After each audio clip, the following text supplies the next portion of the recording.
Hello?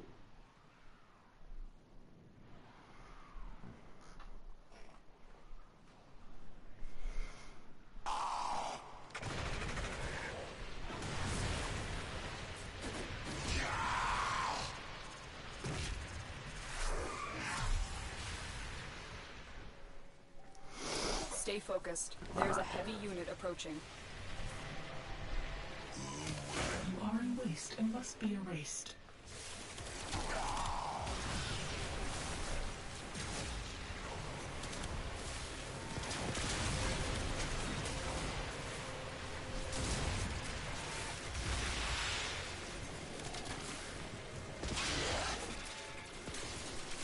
My hands are slippery.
Alright.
Stay focused. There's a heavy unit approaching.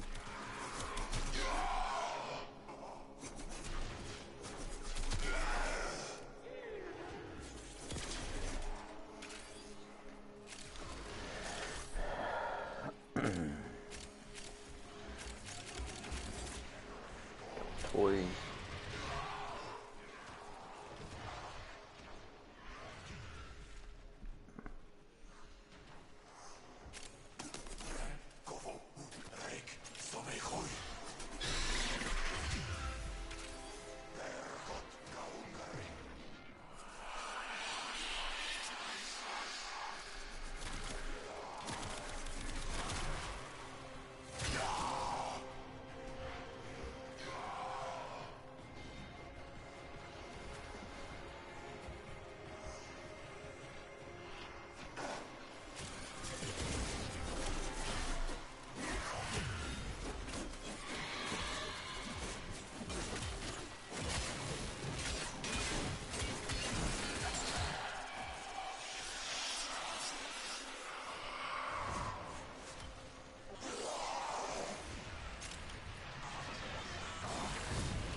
Right.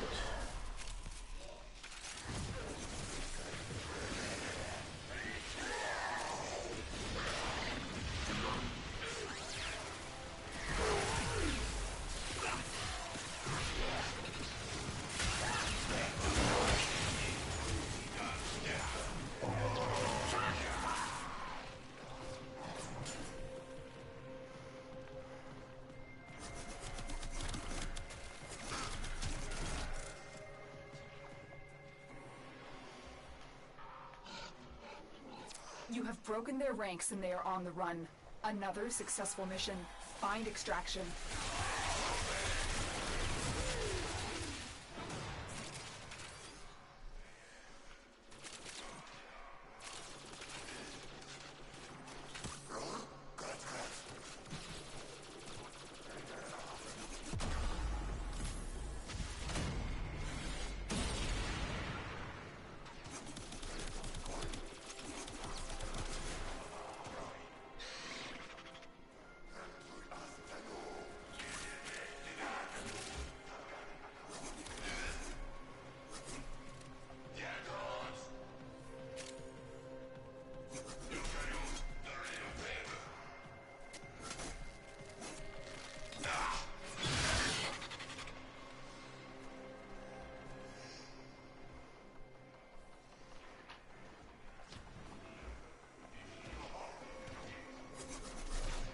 Stay focused. There's a heavy unit approaching.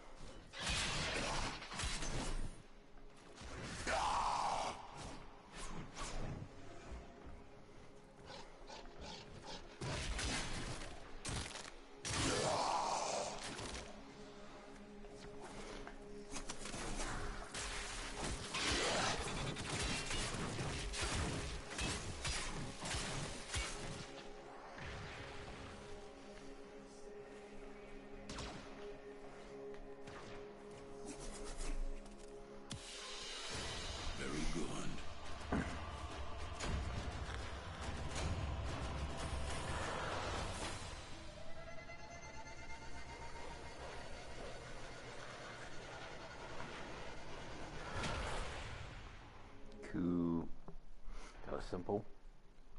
Hi, Salem. Hi, Pipehead. Nice. What you doing?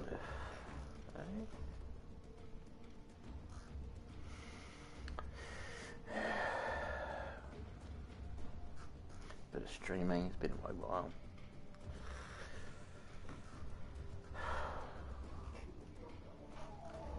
Streaming's gotten old because nobody tunes up, so no one's gonna watch me while I stream.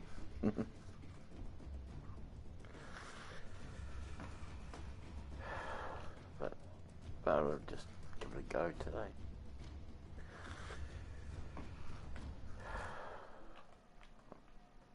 All right. Let's see what.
Stupid thing.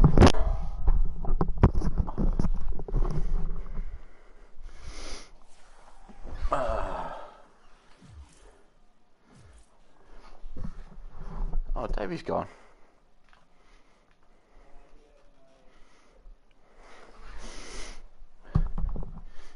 Did you go back to your ship, Dave? Oh, true.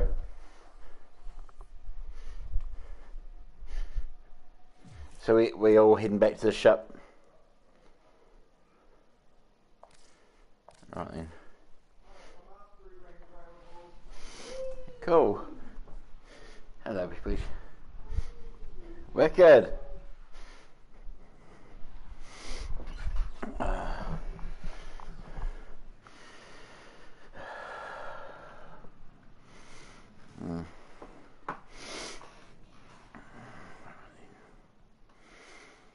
Well, since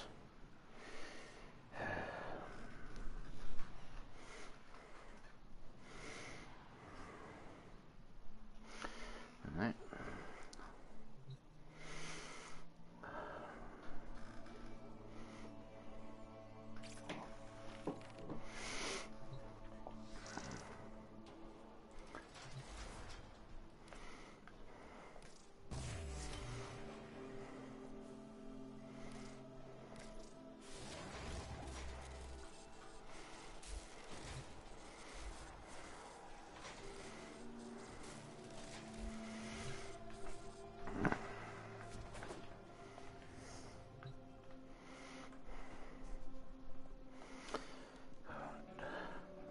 So this is what I've done with my place so far.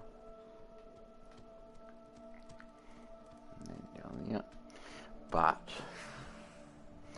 over here, so what I'm going to do eventually is put some walls up across here, maybe a door, and a wall down here.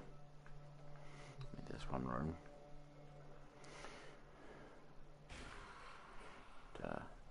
Hopefully put a wall. No, I won't put a wall there, but I'll put a door there, and up here, from that bit down there, I'm gonna put a ramp here, but down at the bottom floor of this piece, I'm gonna put a walkway that will go all across over here. So this will be a second floor. But maybe instead of going up and down, I might just stick it on that railing and run it from there and go out. Yeah, that's what I might do. But yeah, make this a second floor.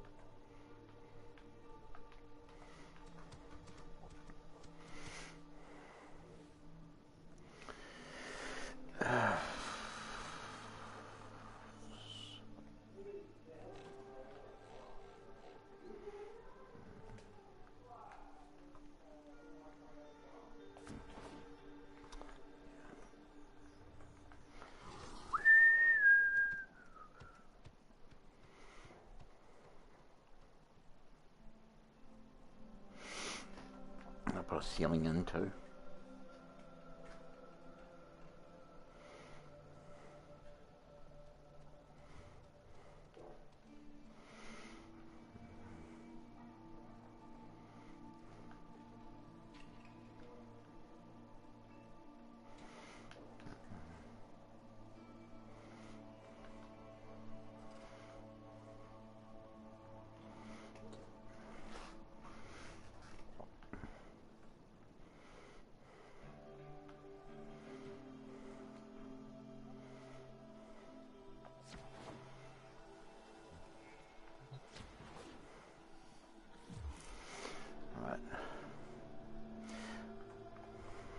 See what the others are up to.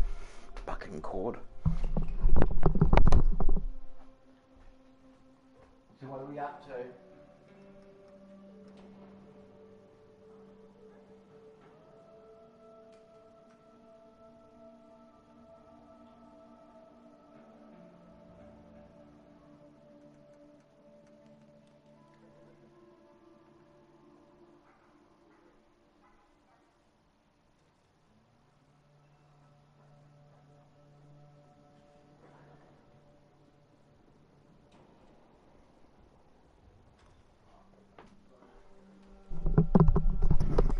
Okay, so the others are going for a walk. So, for now, while we're waiting for them, I'm going to play some of my audio book and you guys be able to hear it too, which would be cool. An established night owl before Grass Flower had reached Arcling City. When Grass Flower found out that they had already had competition in the city, they were quite frustrated. They did not withdraw from the area, but tried to devise another way to infiltrate the city. They tried to develop good business ties with Night Owl. Hardy had no spare time to manage that business, so he had given the responsibility to Taylor, the financial director. But it seemed odd the way that Taylor and Flack were communicating nonetheless. It didn't seem like normal business relations. Not to mention that long before, Aiden had found inconsistencies with the Grass Flower accounts. These two things combined were almost definitive proof that Taylor was doing something shady with Grass Flower. Forced to suppress his worry, Aiden worked to keep his face dignified. But the confirmation Diana had just given him, it was shocking. The exchanges between Taylor and Flack started with a few $100s at a time, but after dozens and dozens of transfers, it later shifted to very large amounts flowing each month into Flack's pocket. Aiden pondered for a long time. Where did Taylor find so much money to give Flack? There was only one answer, and that was that he was embezzling it from Night Owl. The last transaction was January 15 of that year. Since that day, nothing else was recorded in the private accounts. Aiden recognized that correlated perfectly with the time when Taylor had stopped contacting Grass Flower. But then Aiden found a strange string of numbers at the end of the notebook. 131. Next to the numbers, 3 stars were drawn. When Aiden pointed to the numbers and asked Diana what it meant, Diana was also confused and said, "I don't quite understand. I just saw that there was an important mark on his phone for January 31st, so I wrote it down." January 31st. Aiden turned over his calendar and found that Easter, an important holiday in the area, was very close to that day. There were only a few days between them. "Diana, isn't that the day you said was your last day before the holiday? You said after January 31st you could take me to see the flowers starting to bloom," Max offered. Aiden's eyes lit up with understanding. Yes, January 31st was the last working day before all Night Owl employees got a week off as a sort of spring break. Taylor had been cultivating his plan for a long time. He was definitely scheming for something to happen on that day. The most important thing, however, was that January 31st was only 2 days away. Aiden furrowed his brow, and with a sigh, put away the notebook. "Diana, anyway, thank you for your help." He thanked Max as well. Diana's face darkened and she said in a low voice, "I won't go back to Night Owl again. I don't have the heart to face Mr. Hardy, and I don't want to see Taylor. Max has wanted me to take him to the countryside. I think I'm going to do that. I'll stay anonymous and never come back." Max seemed to have expected that Diana would have this plan. "Don't worry, I'll make sure you're safe. I'll protect you this time, instead of you always protecting me," he said. Aiden touched Max's head and said with a smile, "I hope you two do well in your new life. Good luck." He knew that this was the best choice for the two of them. Before he left, Aiden raised his hand and wrote a prescription for Max. Looking at the strange medicine name on the paper, Max was confused. "Hey, what's this?" Aiden gave a tiny smile, but did not tell him what it meant. Just told him to keep it safe. It was a medical derivative he had developed based on what he had used on Mia's mother that was a general cure-all for many different ailments. Although he didn't like Diana, he had a deep affection for her younger brother. Giving him the prescription was giving him an opportunity. He could use that formula to make a lot of money anywhere.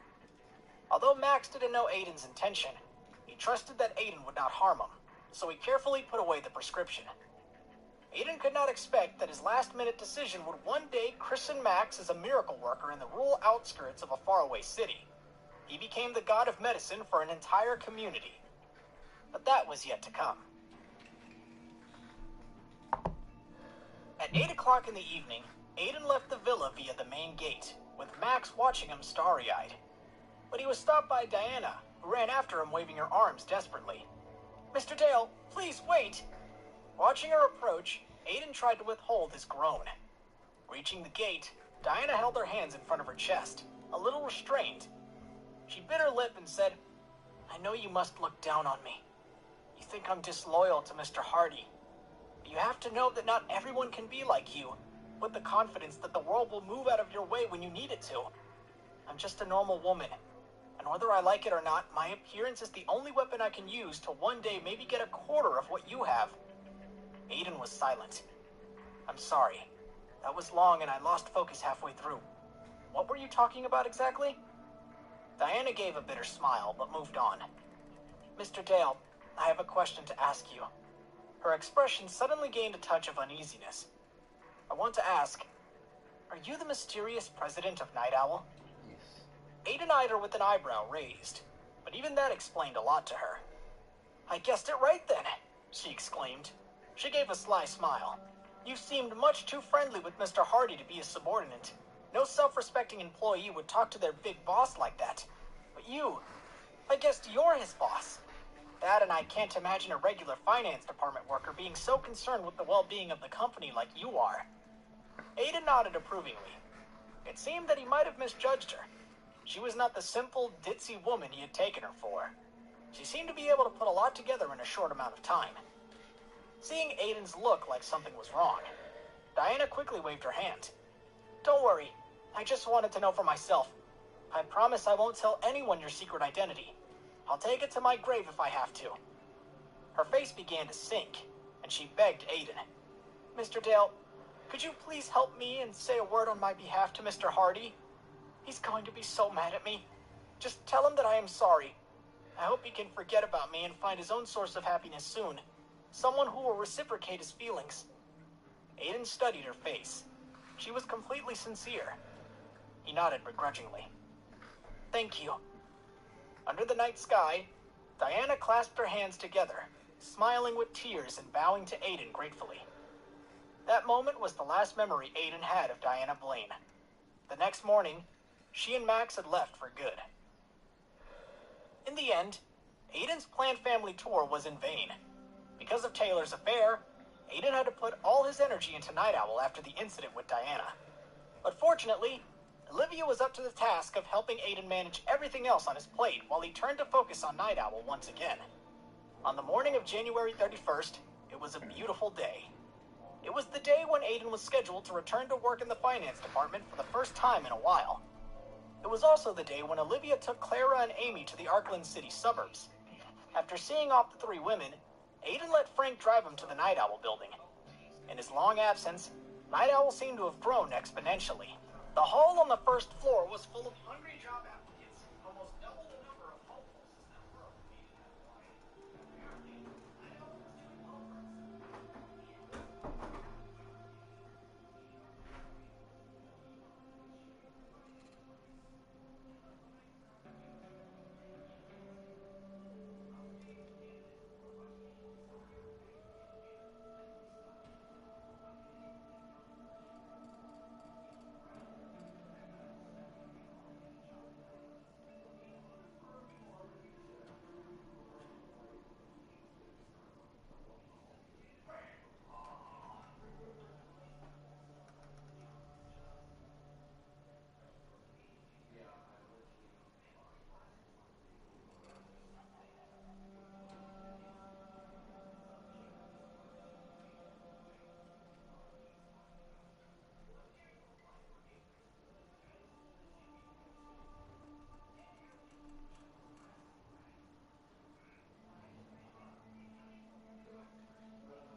Question once again attracted the know-it-all smarts of Oxford boy.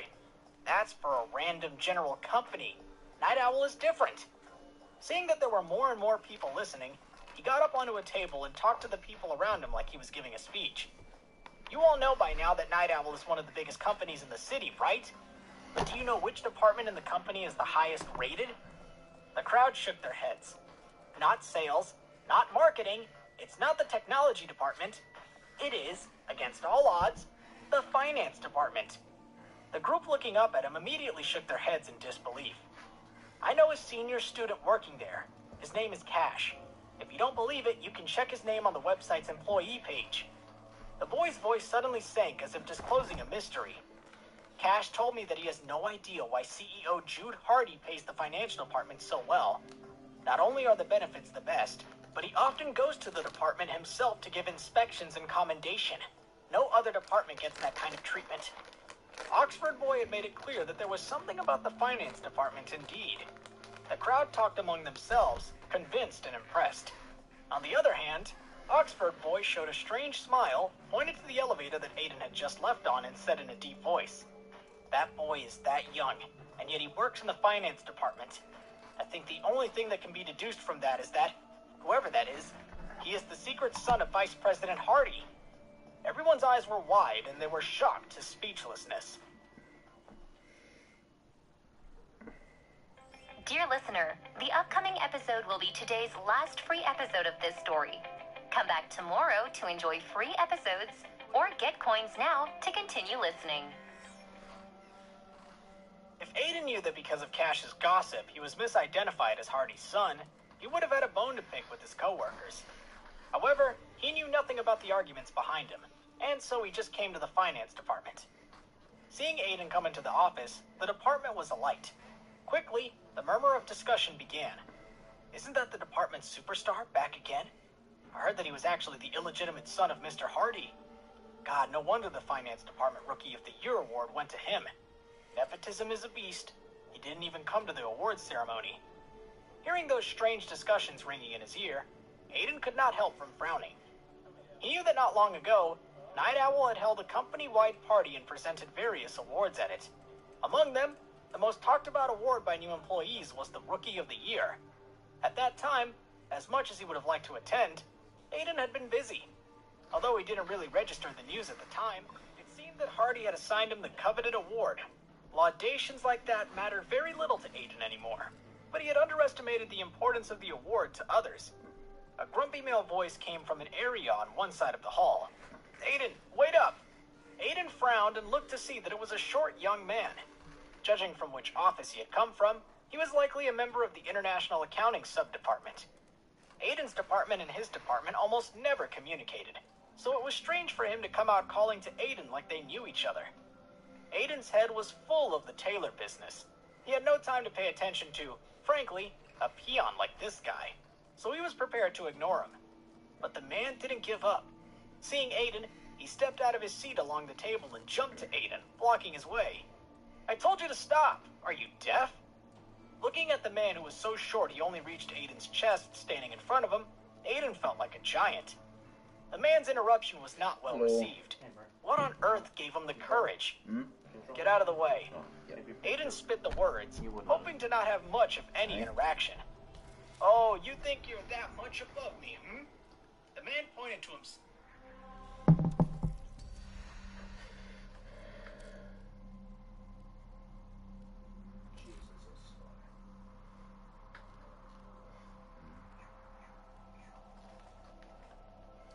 That one?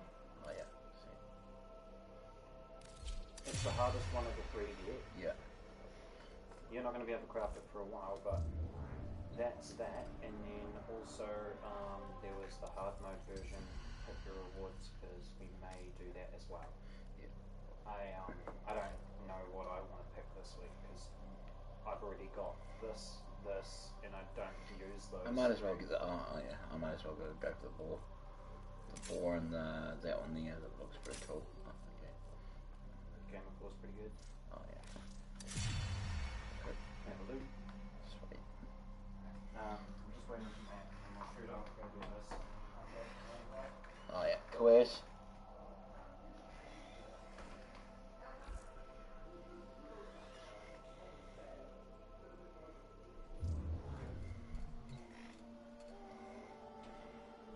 With his thumb, it said, "I'm Jonah Cooper from the International Accounting Sub-Department." Huh?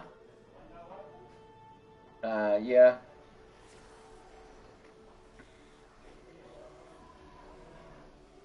Kitty Cat's just being a smooch, that's all. Oh no. No.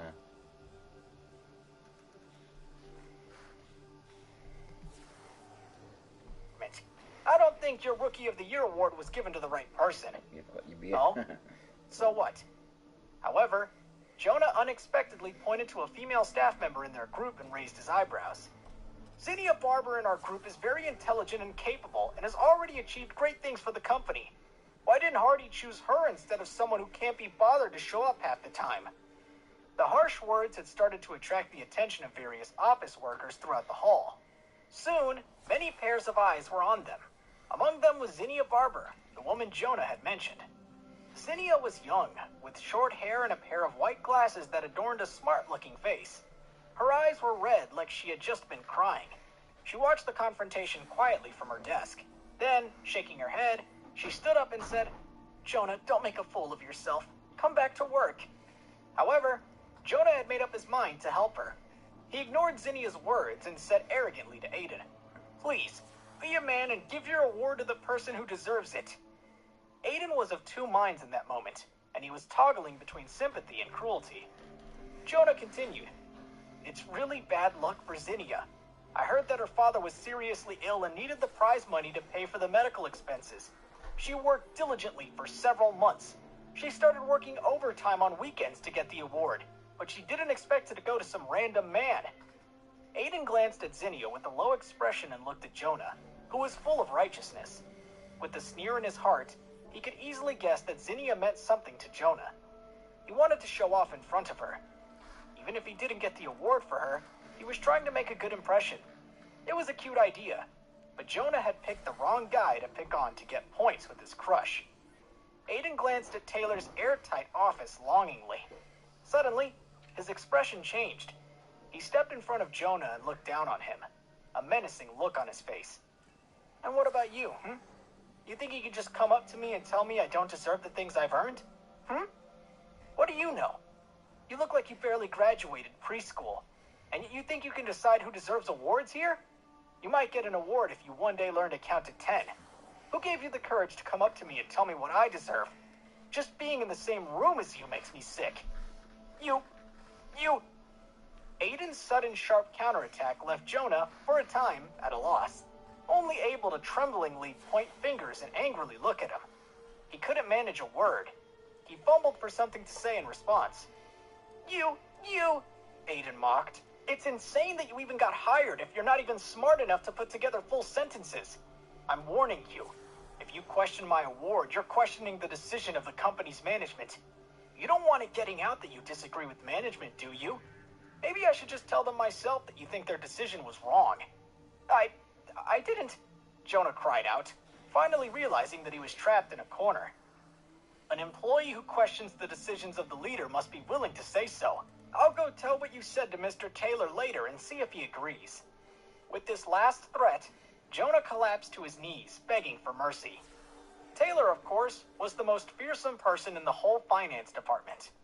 Because Taylor was the manager directly in charge of them, his fear of him was even deeper than his fear of Hardy, who almost never interacted with him about anything. Hearing that Aiden wanted to go to Taylor, Jonah's head was completely blank. He no longer cared about showing off to Zinnia. He only wanted to preserve his job. Many onlookers who knew little about Aiden had their opinions of him formed that day. Seeing his fearsome show of anger, many of them went on to have a deep fear of him. After all, no one wanted to be the next Jonah. Seeing that Jonah had collapsed on the ground and no longer had a trace of combativeness in his face, Aiden turned to look at Zinnia, whose face was flustered. "It's yours. I'll make sure of it when I leave. No use pleading for it like a little kid. I'm sorry about your dad." Aiden then left the area. Zinnia's face was confused, and she kept trying to guess what he meant. Dear listener, now playing the next audio series. No! So to him, it just... Go away.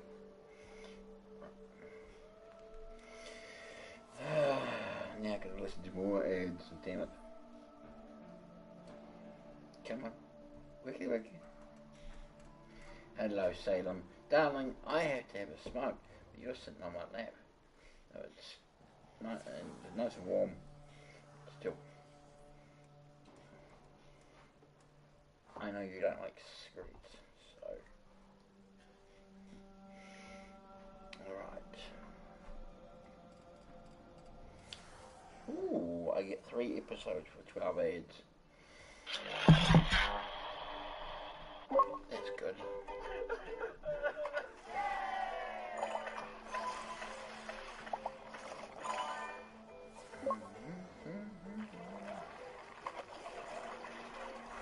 Darling, I have to get up. Come on. Cool. Alright. Tray. Where's my coffee? I have it somewhere. Here it is. Is that it? Oh, yeah, I still got coffee in it.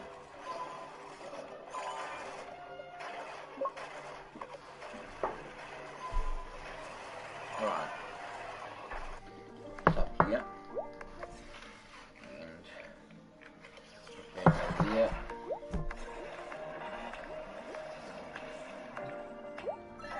See if I've got any goodies. Here.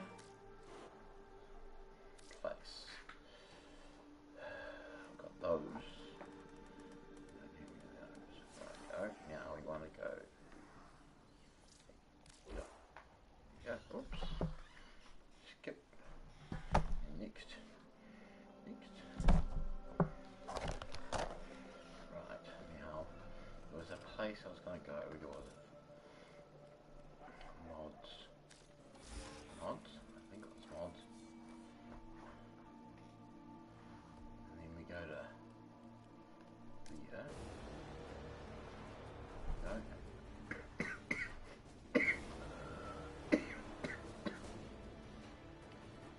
Yep.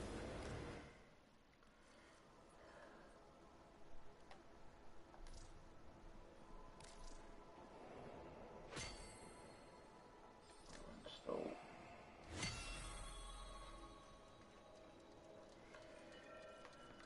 Yep.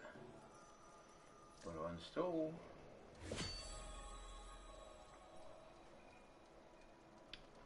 Cool.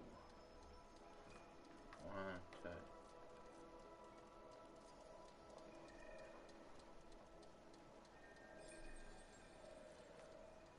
Right. 3 of those. Choice.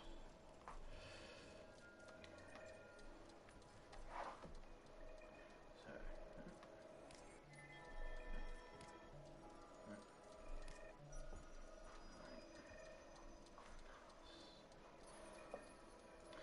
That is going to be a shitload when I actually sell them.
Are you guys back already?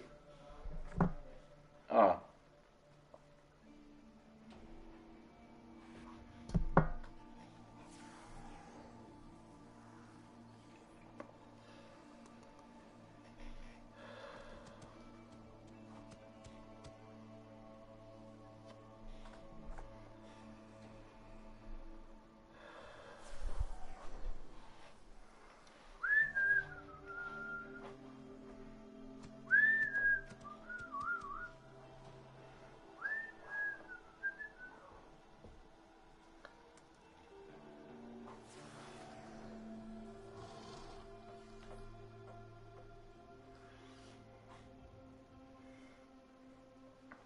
Come on. Here we go. There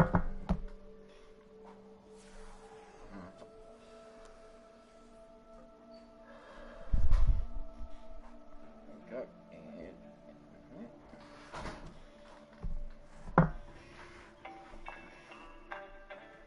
And grab do these ads and then just more audio. Audio book.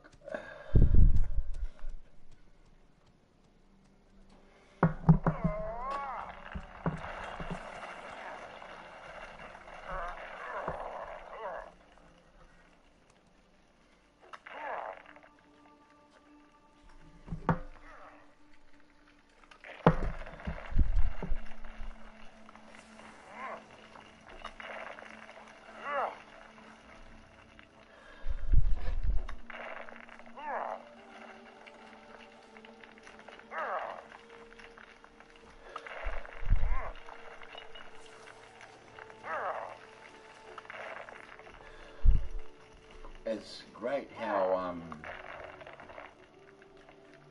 with FM Portal FM when it comes to the audio book, it's great. Except the only thing is that you gotta watch so many freaking ads. Though, like sometimes they have some good times where it's like you get instead of getting 2 ads, watching a bunch of episodes, it's 3, which is good. Which means these ads you have to watch, but yeah, although you don't really have to watch them as such, you just let them run and then push the X button when they're finished, and you won't be looking at it or anything.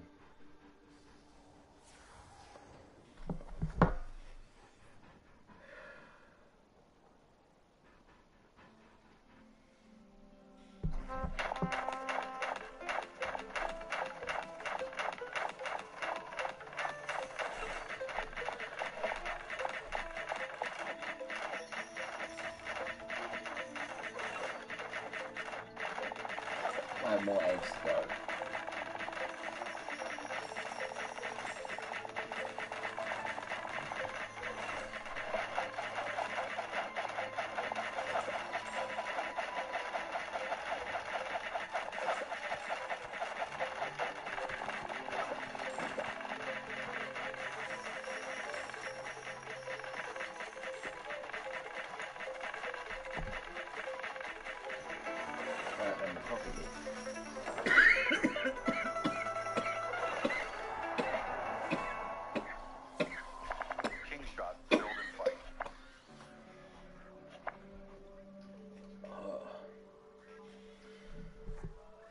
That cough made me dizzy.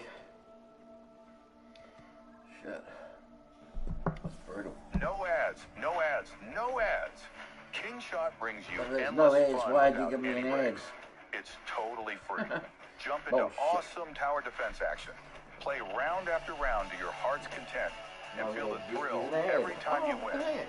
Download now and enjoy hours of pure gaming joy. Okay, the ad is on a different platform, but still, it's still an ad.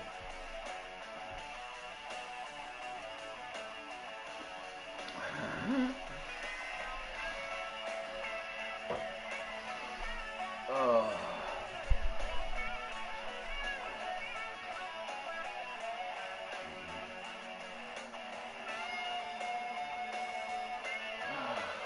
What's this?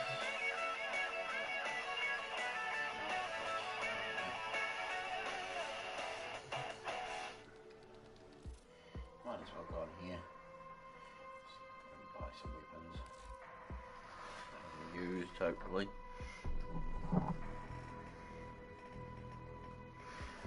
Hello? Have a look. See what there is.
Okay, so I've got this little donation thing set up, right? To try and help me get funds to go and help New Zealanders and all that, with food and housing and all that. But at the moment I still haven't had any donations yet, which is disappointing. I was wanting to set it up, link it to my YouTube channel. I just don't know how to do it just yet. I think I might know. Possibly I'm going to give this idea a chance on how to do it, which would be like to go onto my actual computer and log into the YouTube and my my fundraiser and try and get the link added there. Could be a way of doing it. Yeah, I'm not too sure just yet how to figure it out. But yeah, I just want to try and help as many people as I can. Yeah. But at the moment, I've got 2 pennies to rub together to be able to get or any donations or anything like that. Sure, I've got some money put away to buy the first house. Not enough, but yeah. So, but yeah, if you get the first house, then it can grow from there. But it's just that's the mission is. None of my so-called friends are wanting to do it. You know, it's funny that like when they want help, they come running to me and expect me to drop everything and bend over backwards to help them. But when it comes to them helping me, they just disappear. No one wants to help me, and they go, "Oh, I'm sorry, I'm too broke. I can't afford it." You know. Yet, even when I'm broke, I still help my so-called friends out. It's kind of pisses me off. But yeah, so I'm gonna try and find a way to get this done, so I can actually help New Zealanders, and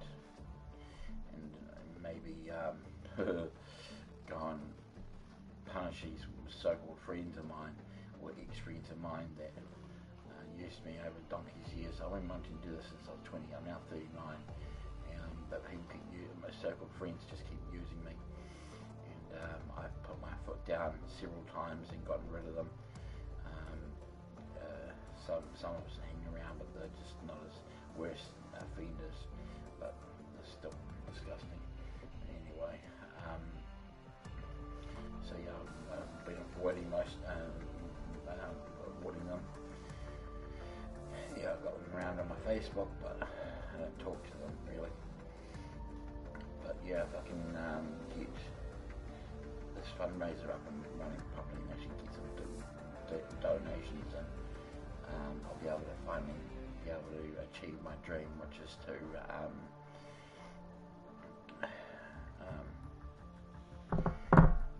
not just me own a house, but because of course I'm in the bad situation like everyone else is, but the first house is the way it is. House I'm going to be able to build it up to be able to afford more houses, to be able to help people with housing. I'd be only in there for the short term while I in the first house until I have collected enough money to be able to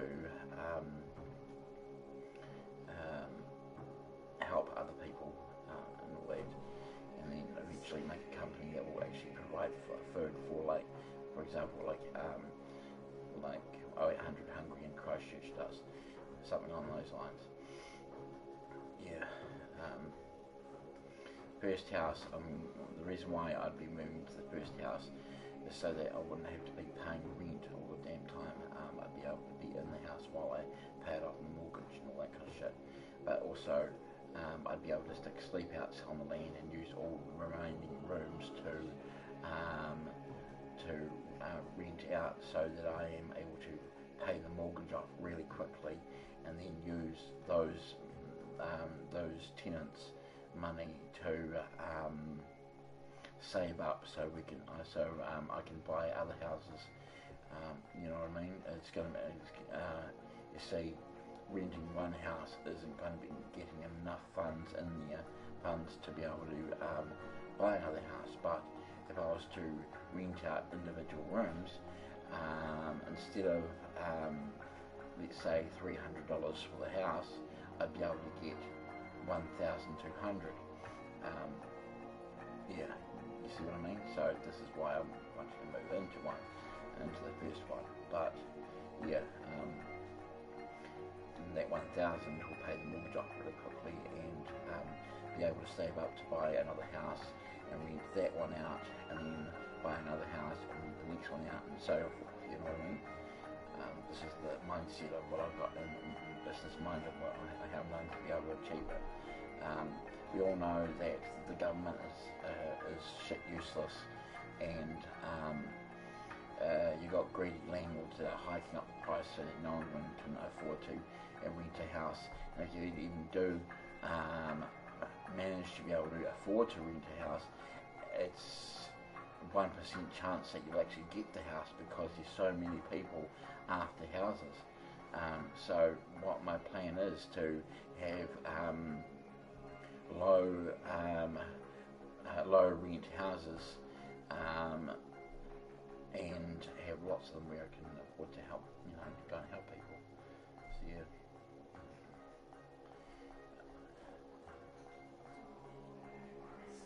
And government funded shit, you expect that load of use, they don't help. And, and they always have these little rules where it makes it difficult for somebody to even rent a house, so I'm going to make it so it's easier.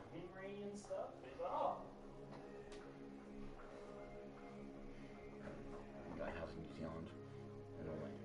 Yeah, it stinks. And the house in New Zealand's pretty shit. So I'm going to have something that's going to run itself, a real estate place that will own its own houses, rent them out at a cheap price.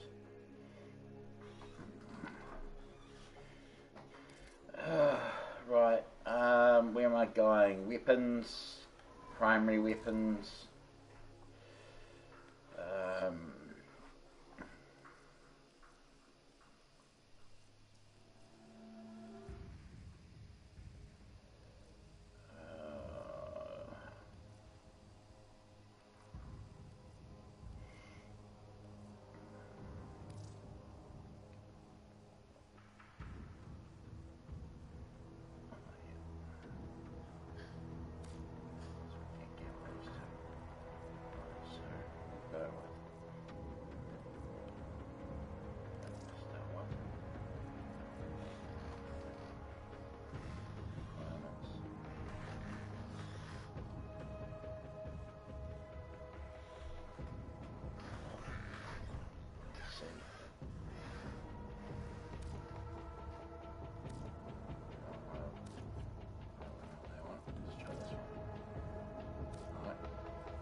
So all good to go?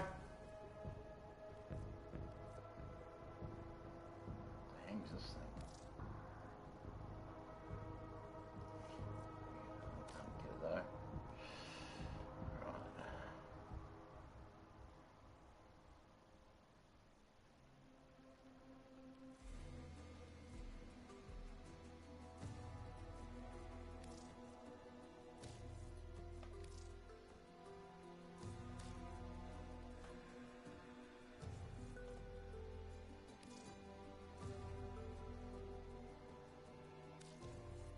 What was that? That one?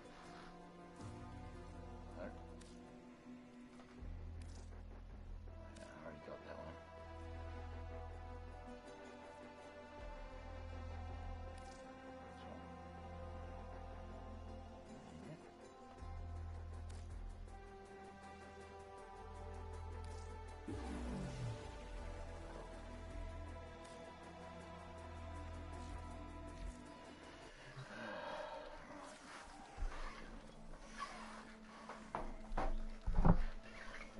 Oh, invited. Alright, cool. Right.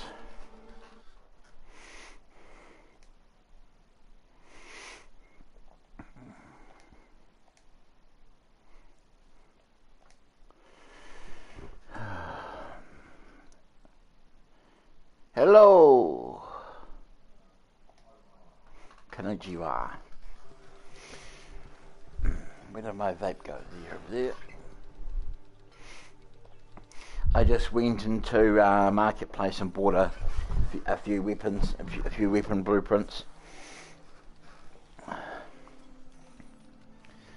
I can't remember.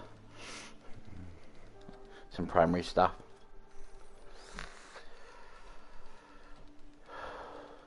Okay, cool.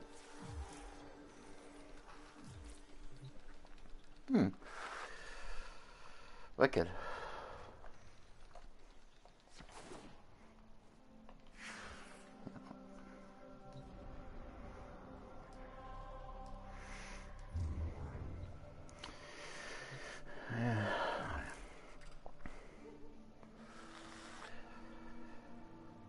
Oh yeah. Oh yeah. I'm just streaming at the moment. But huh?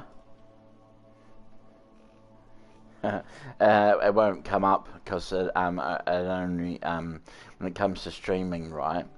I'm pretty sure. I think we've learnt that when you're on your cell phone, it doesn't come up on the in the stream. So whatever you guys say, it won't come on the stream. Only when it's on a headset.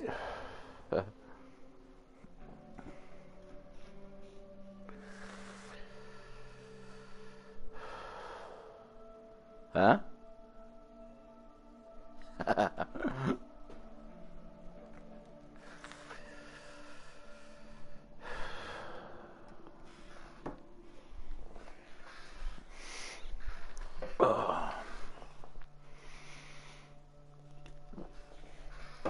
Alright.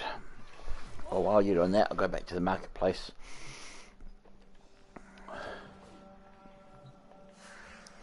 Oh, good. I'll look at my secondaries now. What I can grab.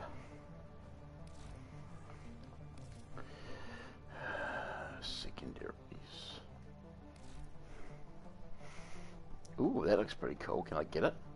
Probably not. Nope.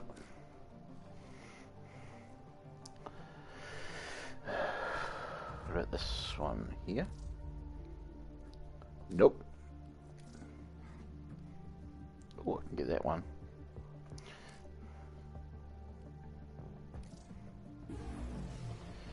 Alright.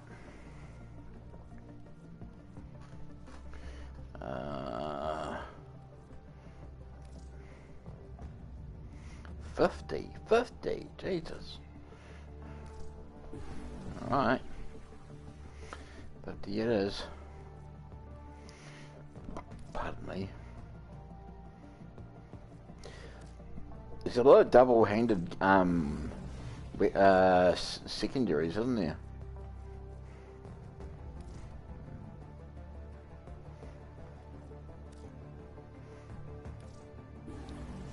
Hmm?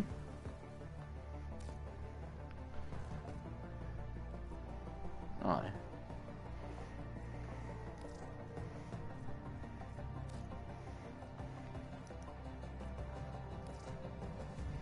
Yeah.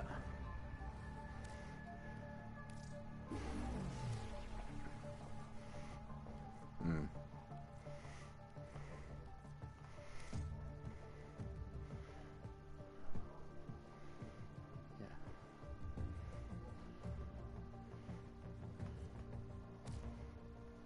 Oh. Alright. So what do I need? Two blueprints?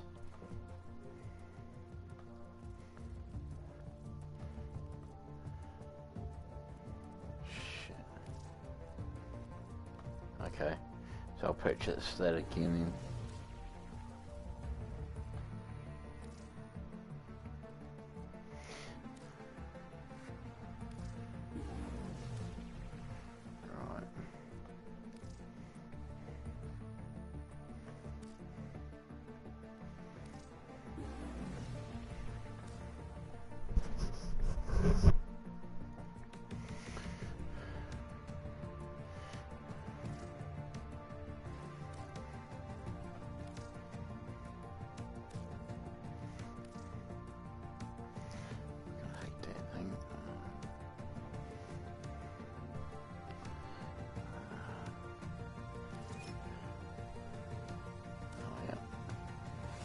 Give me a sec, I'm just going to have a look at one more.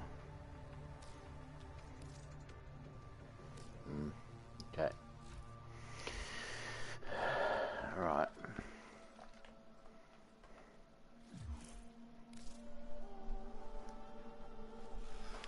Hello.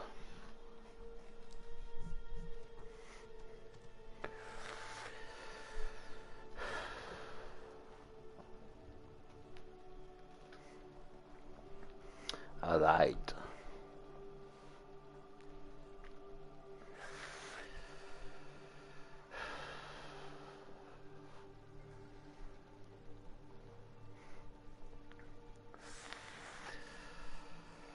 What are we up to?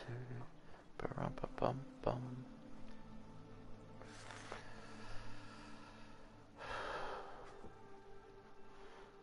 Oh yeah, cool. You're playing Wisp as well.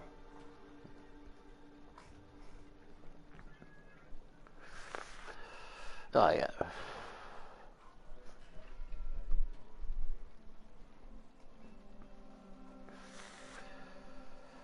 Oh yeah.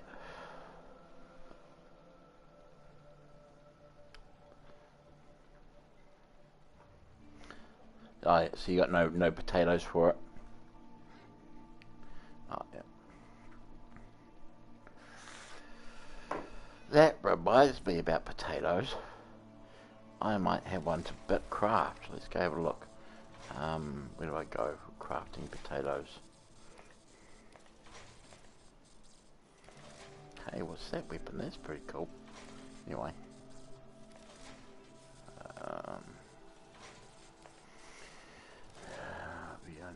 No, not landing.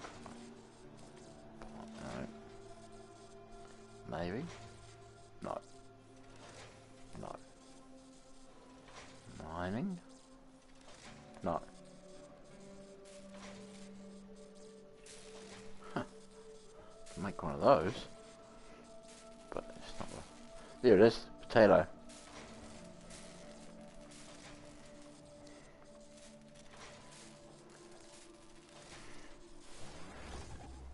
Here we go. I'm just building a potato.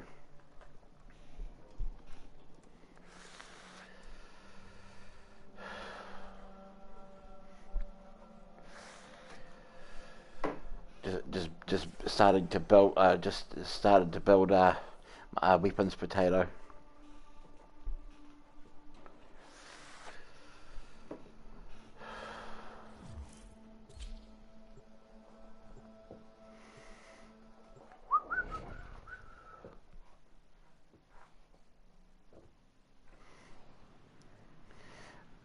do you get rank up stuff by building potatoes?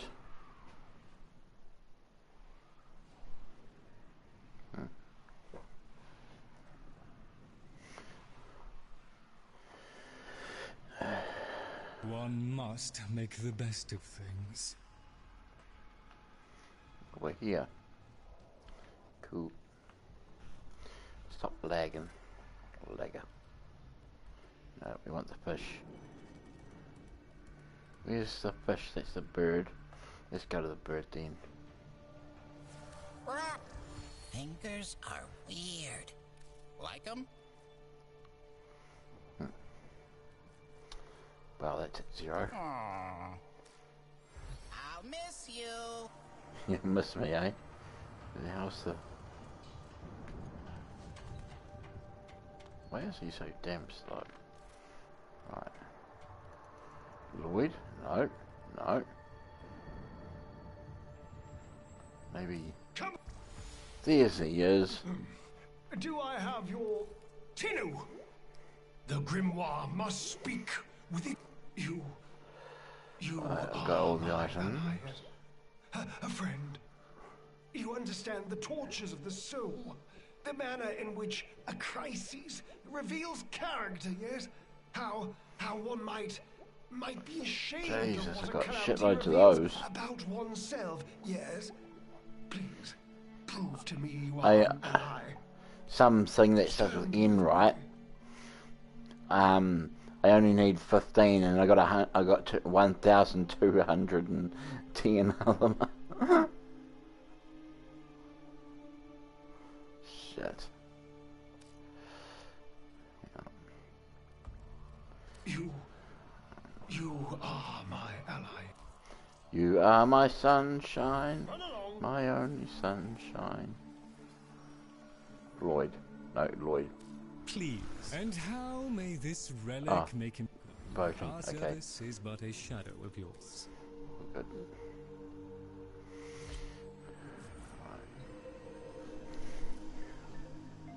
Oh, who's ringing me now? Ah, hold on a second.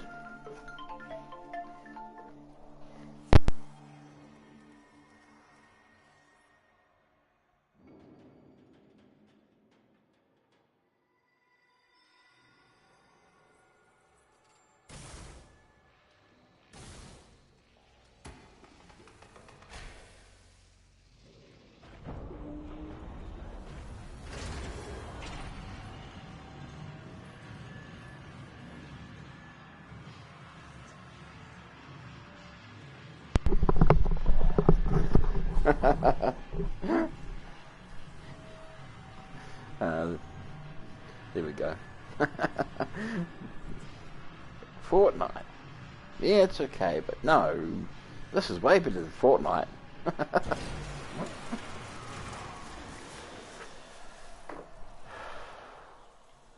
You guys are already in. Jeez, how did you get in there so quickly? Oh, we're doing this. Right.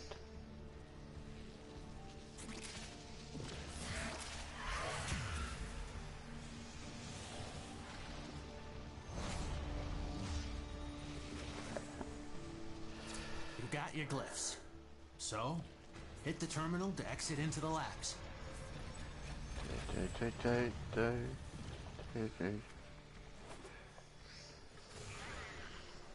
That was the easy part. Now you have to find the Netracell. Albrecht left terminals coded with partial coordinates in these halls. Yeah, even he got lost down here.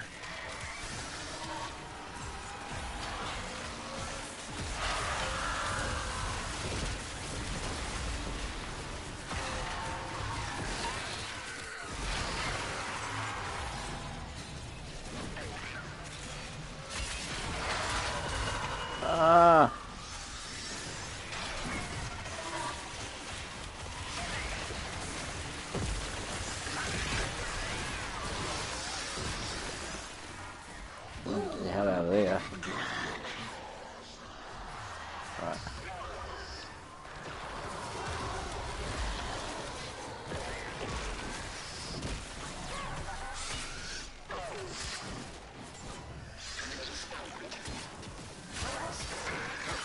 you guys. Over here. Yep.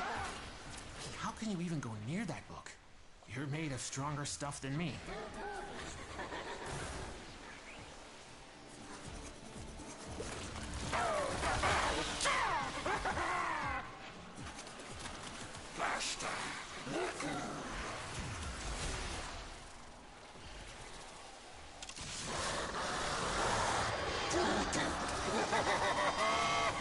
Shit.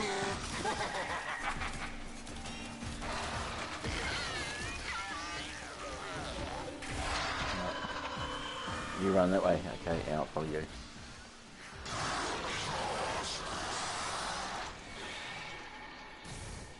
Oh. I got the other one.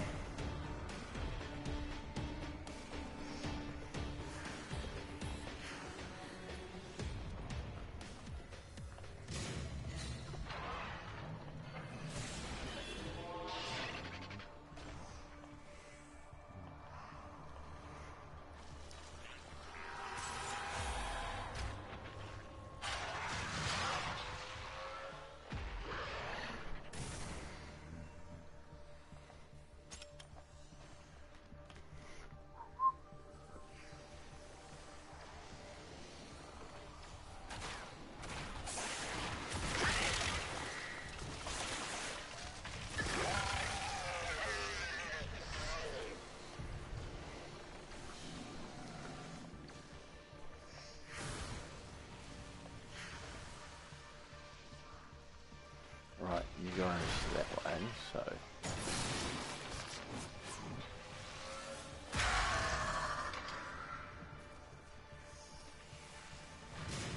Oh, hello.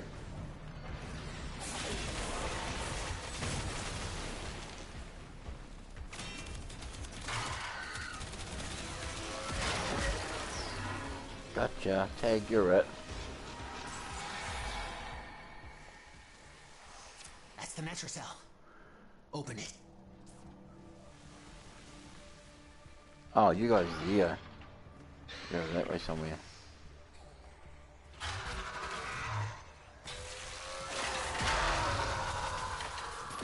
We ain't done. Local threats are triggering a security override. Really? Clear out the uglies to pop the door.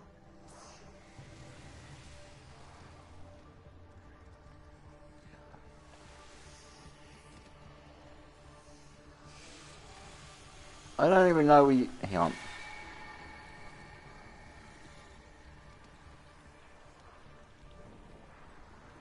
Where's the hangar? Alright, there we go. Thanks.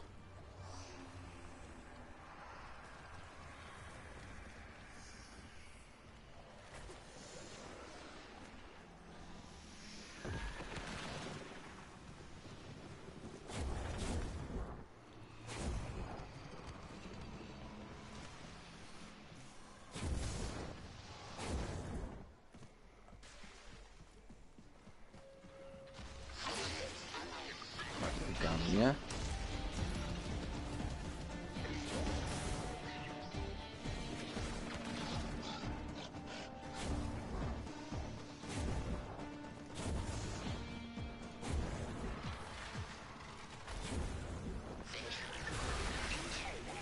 Yay, I'm here.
something.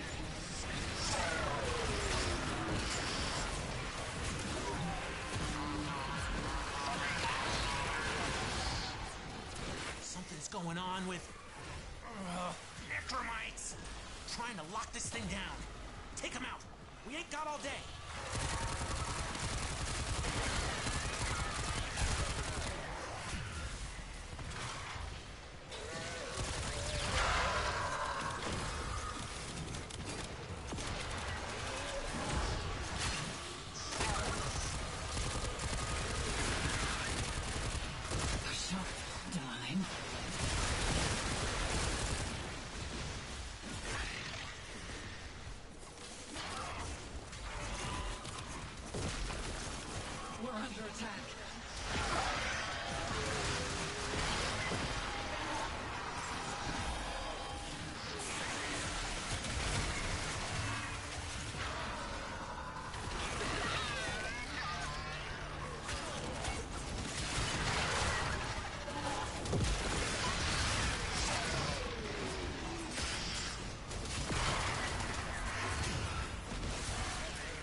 Them out.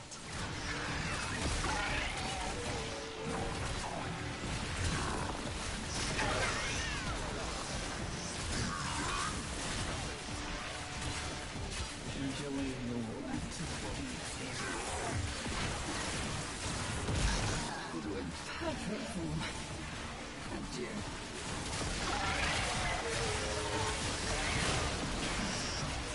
There's a lot of bodies.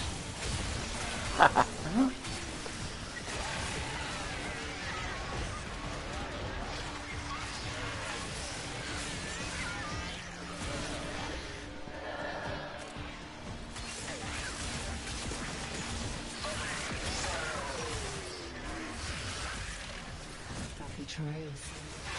To you until we meet again.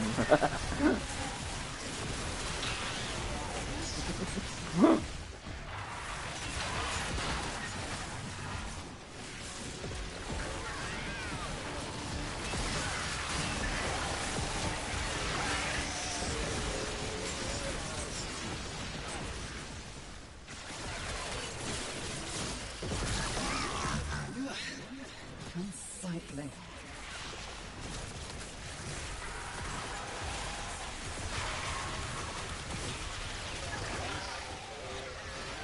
Gone past.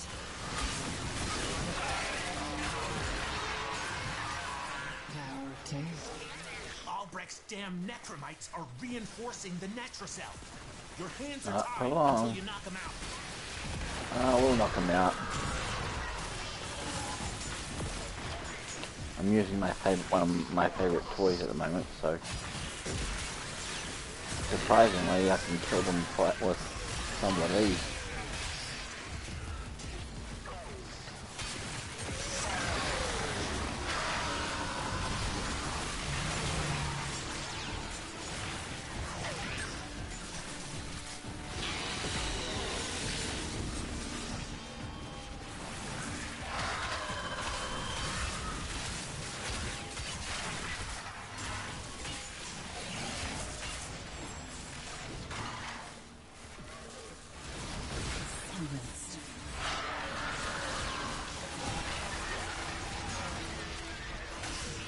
Someone wants a word with us.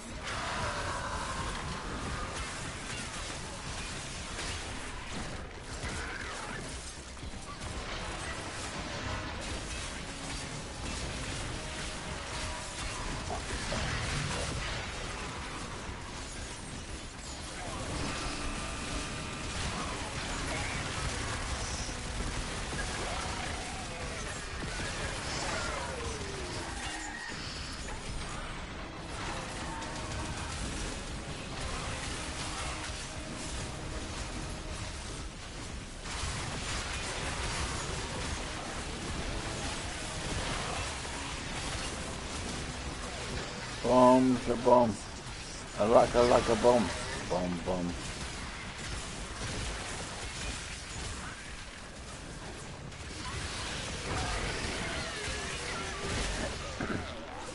There's a big giant circle in the middle also that I put out there. It helps.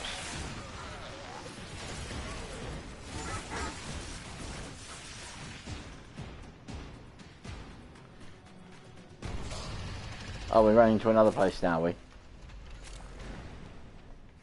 Albrecht didn't want anyone in here. I want to know Oh, why. yeah, this place.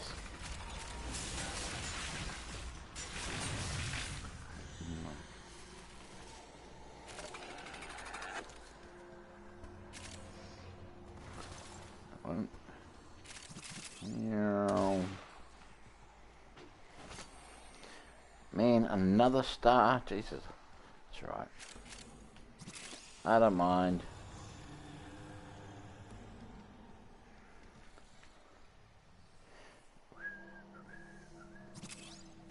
Happy trips to you. Pet, you can make use of that.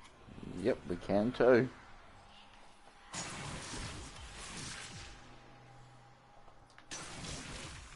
Okay, that's it done.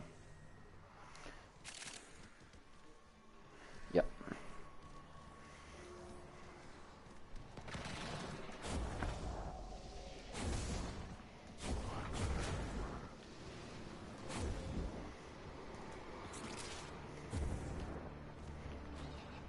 Oh, it's upstairs, okay.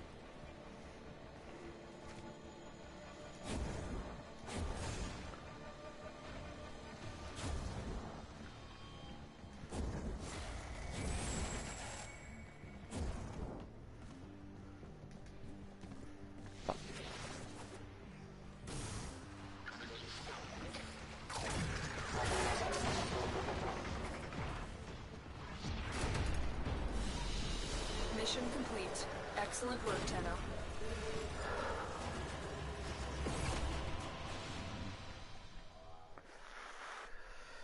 I got another 48 of those things. No wonder I got a 2,000 odd.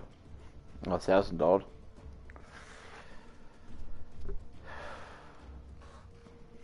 NECRAIL.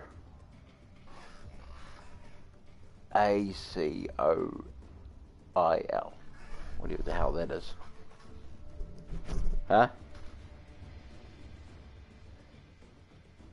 COIL.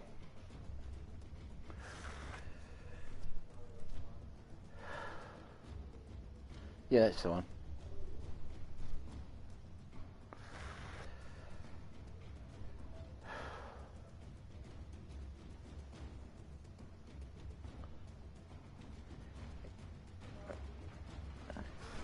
NECRACOIL.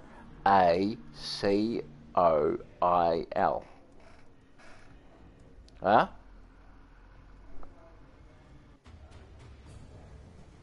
What? I can't hear you. Oh. Oh, good.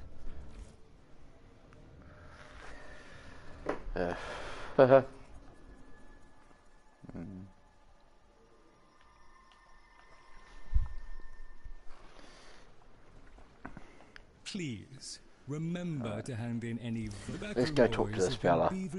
Exchange for standing. Remain of stalwart mind, Tenno. No, I can't exchange any of that. Face of madness. Oh, to better times ahead. I haven't got enough of that to exchange.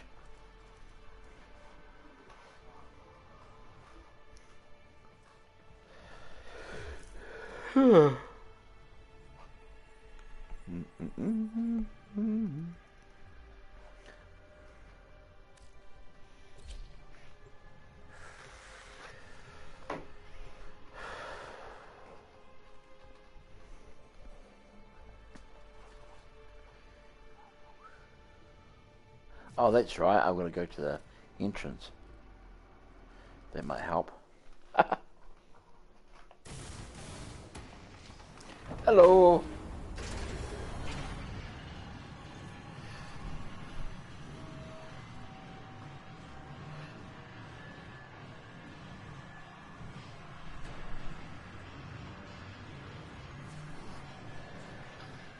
I love that song.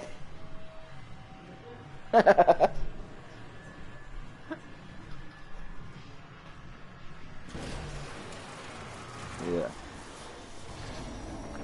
And I actually started using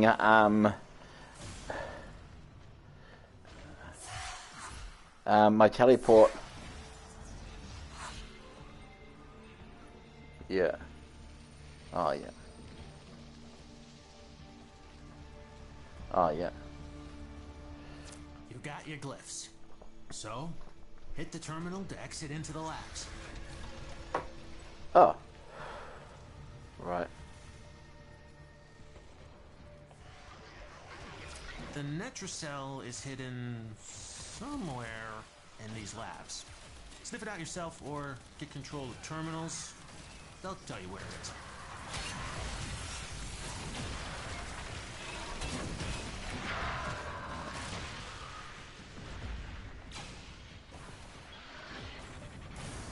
Happy trails to you.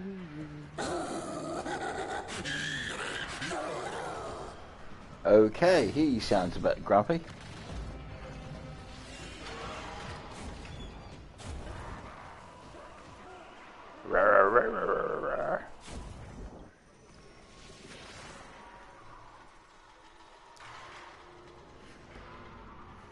I just follow you.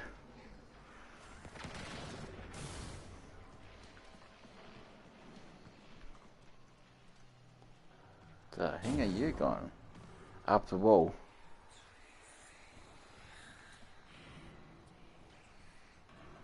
The hang's up there. Okay.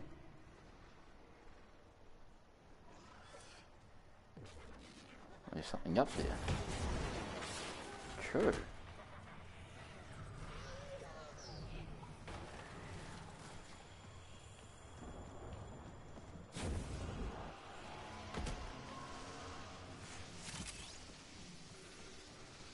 Right. Cool.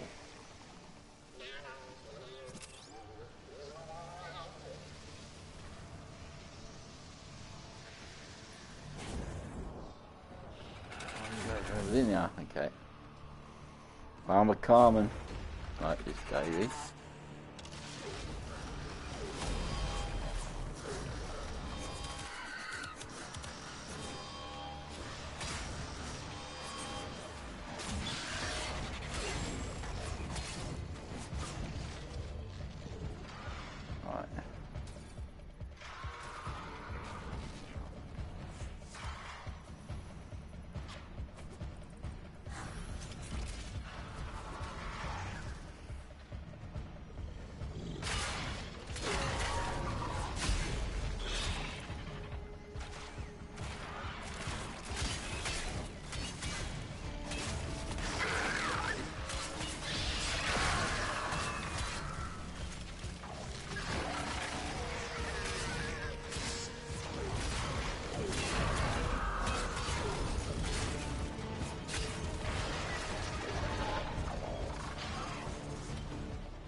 Yep.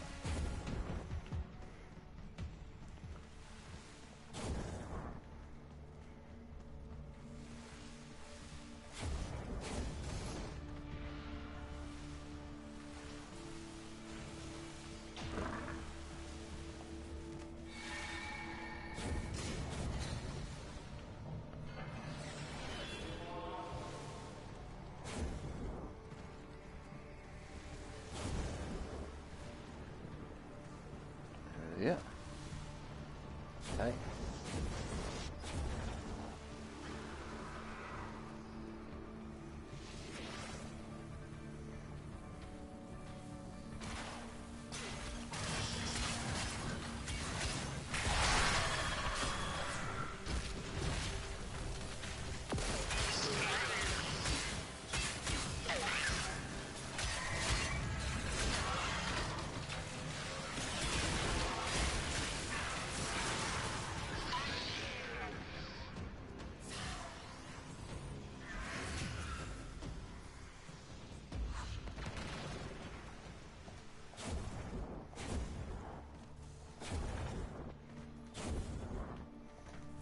This is it. Use the key glyph and get ready for whatever happens next. Security's freaking out. The Netrocell doors won't open till you clear out the uglies around the entrance.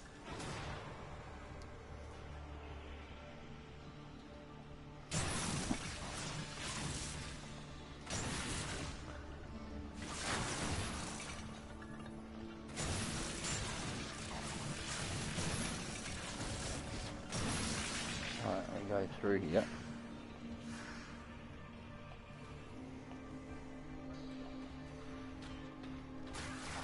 Right. Through here. Here we go. Here we are. Love how easily our minds separate. Cool. There's a circle. There's some that. And go. That. Let's not look too close. Bye. Bye. Slowly. Bye.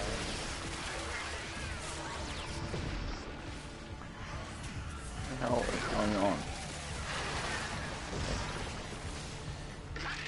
I've got an extra aim for some reason.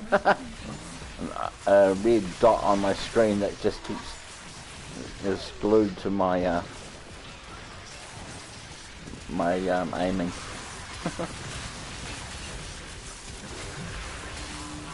Oh cool, it's gone now. Something's going on with necromites. Trying to lock this thing down. Take them out. We ain't got all day. Boom, boom, boom, boom, boom, boom, boom,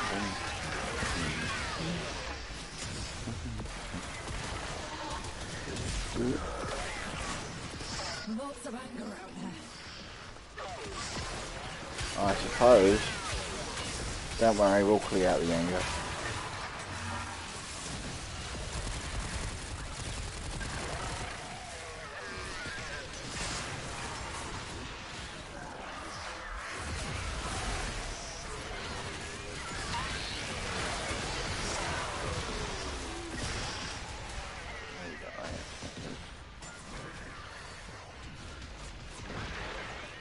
Down there, right? Ooh, hello.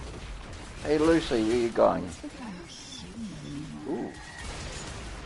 Right, oh I see. There's one red, some in the red.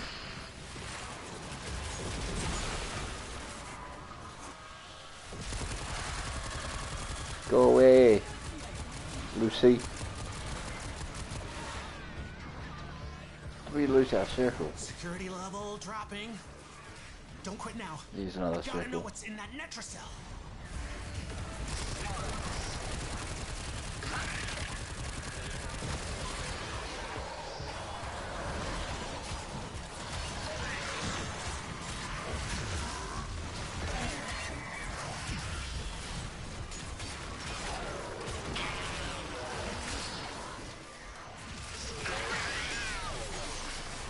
Oh no, we've got two circles, one on each end now.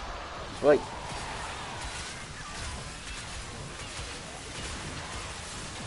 I did find two.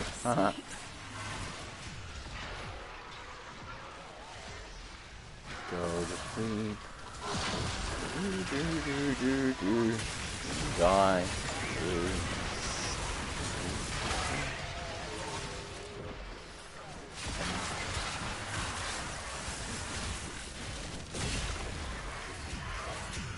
Yeah, take that. Just to help us out a bit. Here's another one.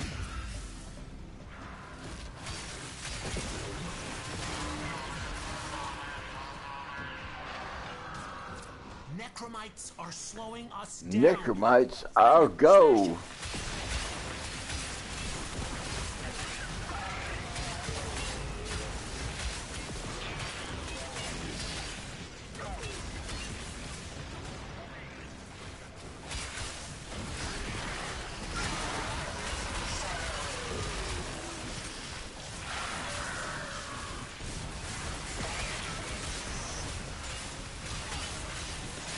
Circle's back again.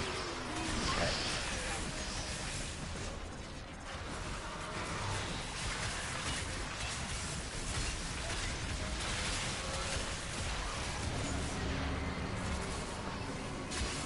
This is just a journey, friend. Yes, it's only a journey. Okay. Suppose.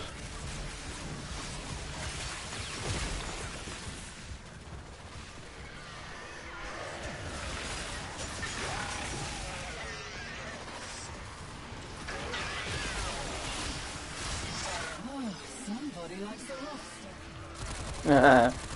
Kinky.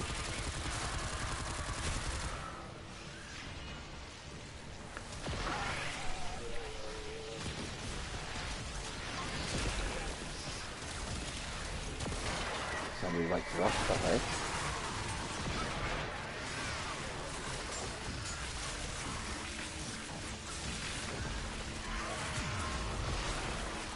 Here's this, here's that. Get away. Fine. I'll just get your ass and sleep in. Don't go far. Stay in communication. Yes. Boom, boom, I like a boom.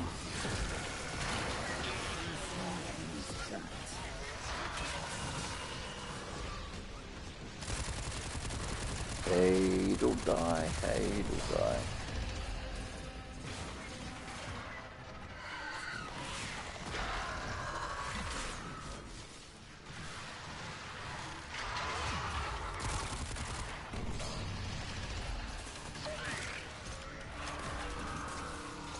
Where are we going? Over that way. Anyone in here. I want to know why. You're over there, so I'll go over here.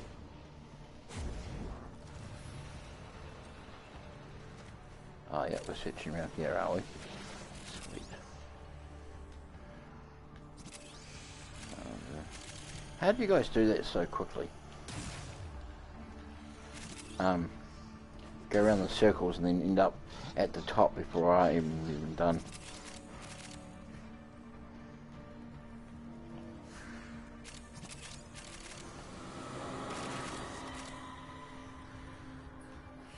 I wonder what Albrecht planned on doing with that.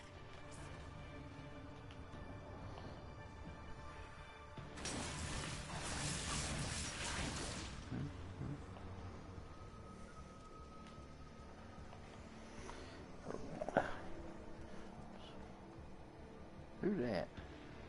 Oh, it's you. Alright, you're over there. Okay.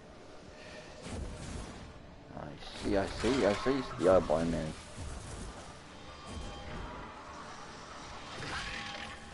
Oh, poop, I haven't got them.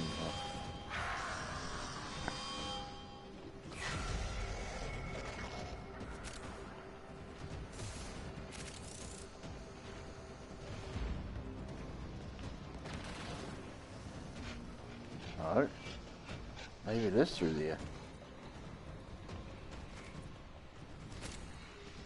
Uh-oh. I do believe I'm lost. Oh, we go up here. Okay.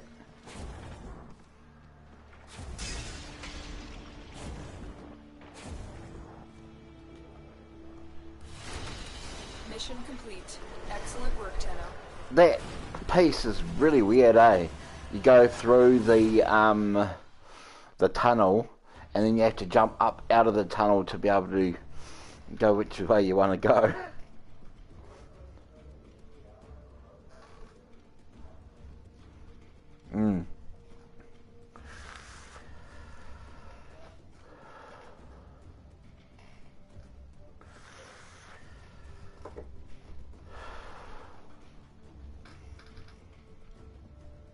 One must make the best of things.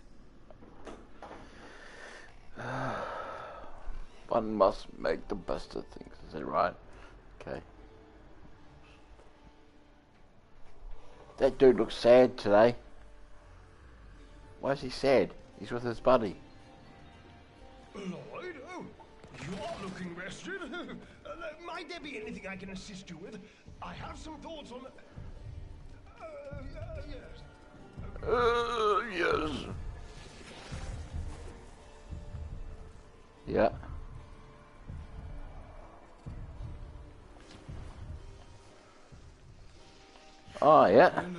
Wicked.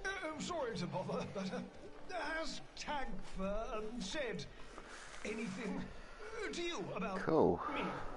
No? No. Where am I? No particular reason. A good leader. Who have we got on the line? Still there. Thank you. Let's check what's next. Let's check what's next. Okay.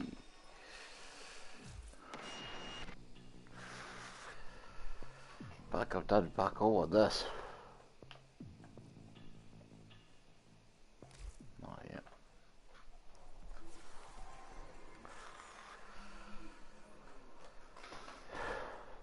What about a bag of them?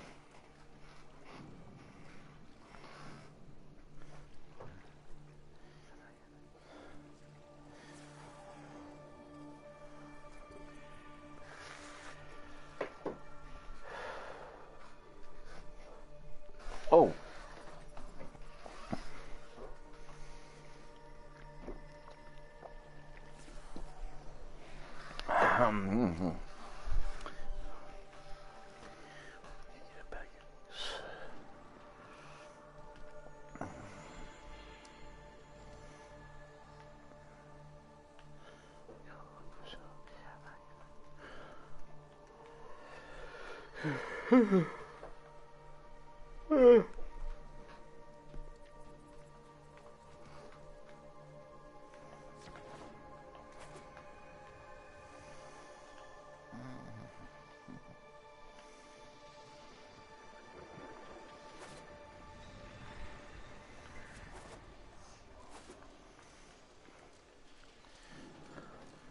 Look at that, I'm a flea. I'm a gnat. I'm on top of his head.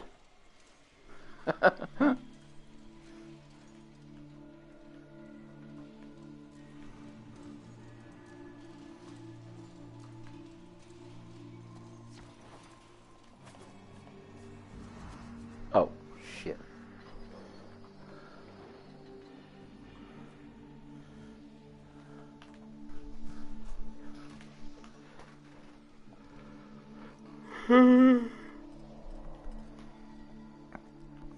Why is this sun so sad?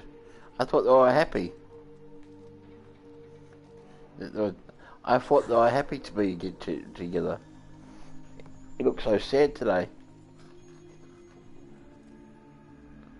Yeah. Okay.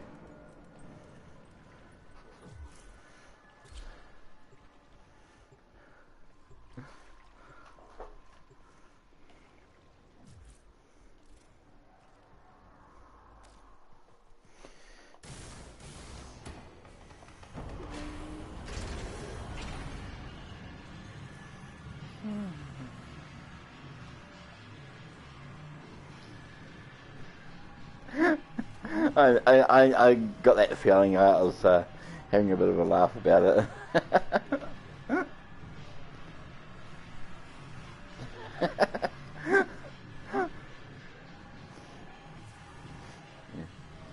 You would have done the mission, so I mean the story, so you'd.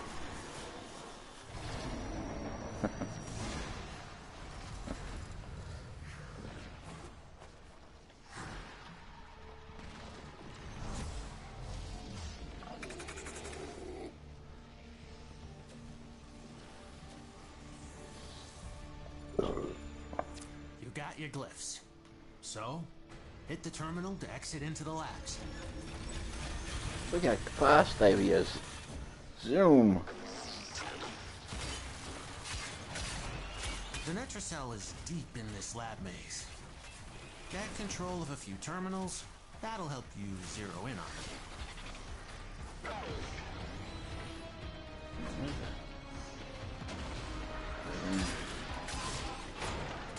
The dude died.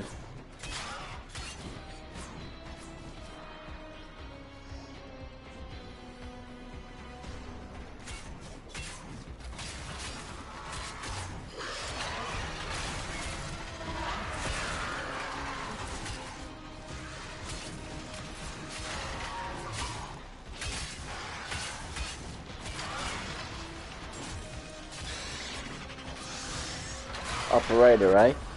Oops. Oh, I can't actually get... I've just learned I can't get up. Okay. Thank you.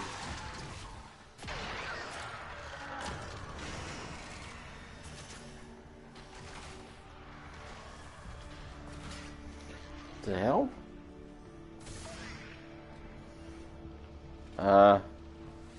What's going on? Oh no.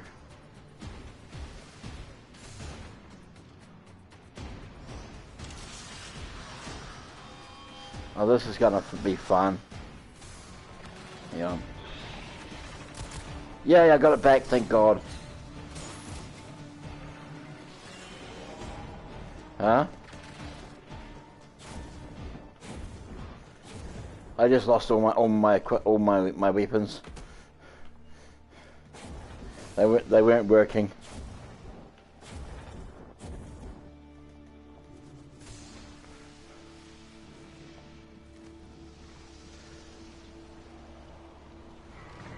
Yeah. Most likely what happened to you.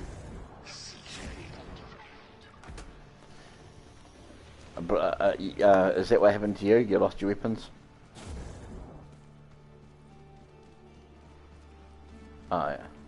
I had to get out of my Warframe to do it.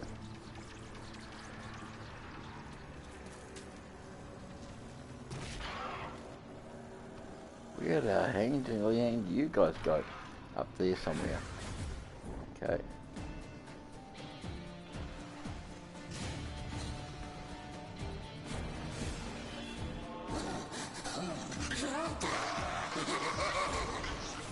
And what a psycho.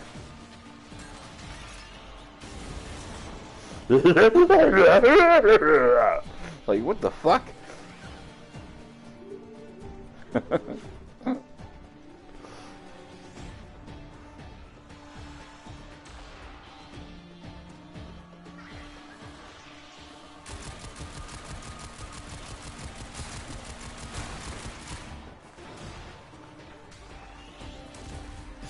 Okay, so we're not actually in the circle yet. Collect your necromech from the dispenser at your convenience. Give them hell.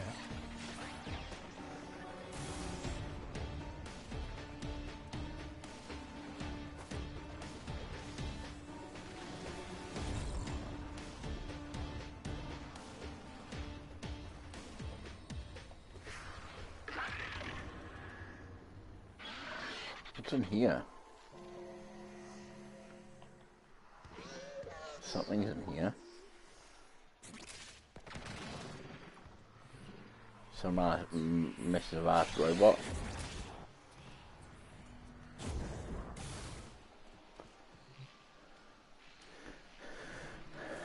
What's that? Cool.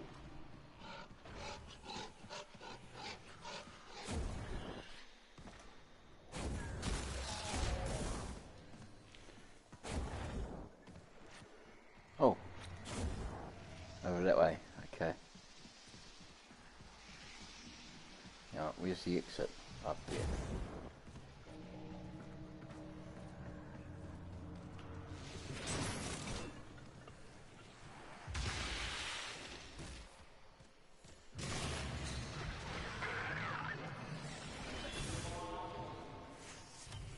I'm guessing you guys are already there. Oh, there's... This is it. Use the key glyph and get ready for whatever happens next. I was afraid of this. Yeah, I was afraid of this too. I died. Well, no, I didn't die, but I mean, I fell off the cliff. And make sure the system can see you doing it. Cool, there it is. I stick the waypoint down.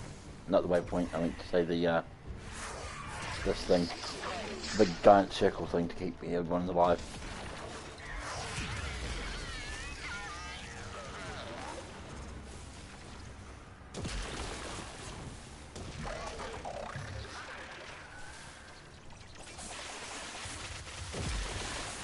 I love how easily our minds separate.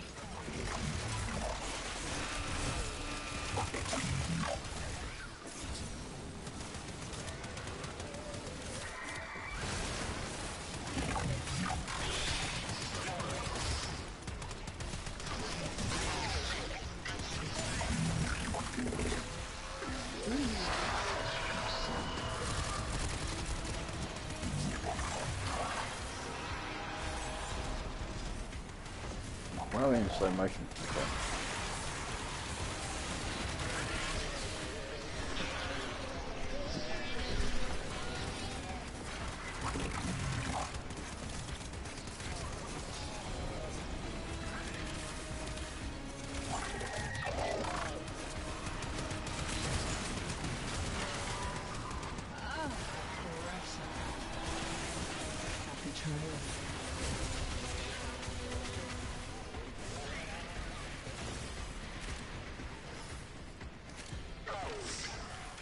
Every time I hear that song, I have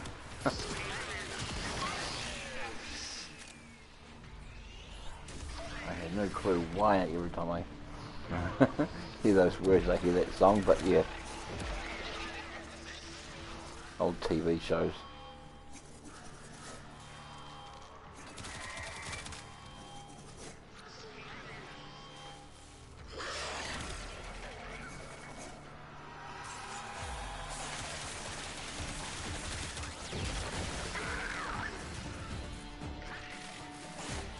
Matt still here? Oh, he's back. Alright, cool.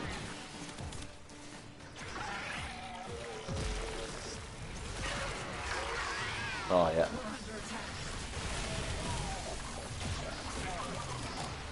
Oh, yeah.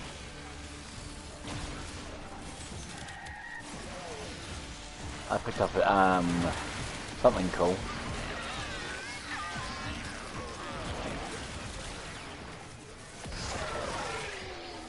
It's one of those like, box-like things. So, oh, cool. Shows on, well, it comes up as a box-like thing.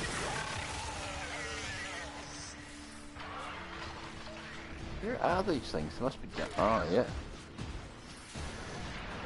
They're on different levels. Okay. Let's go down here and fuck this guy up. Hi. That's right, good thing now. Oh, yeah. You think that's gonna work? Oh, this guy. Obliterated. You don't stand a chance, dude.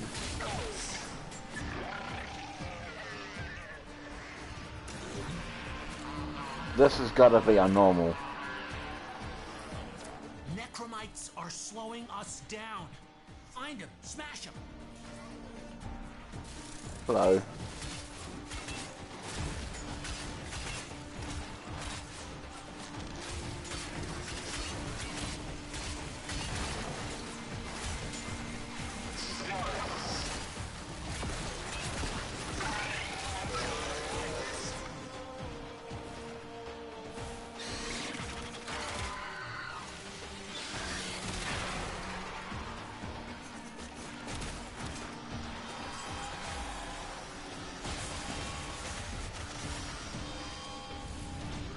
Yeah, my death I just fucked up. Like, oh.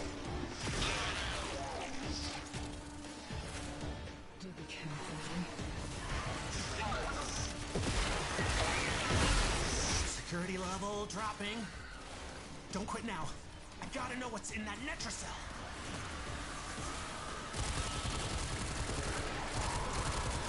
Come on, get it, got it. Where's the other one? It's on me. Thank you.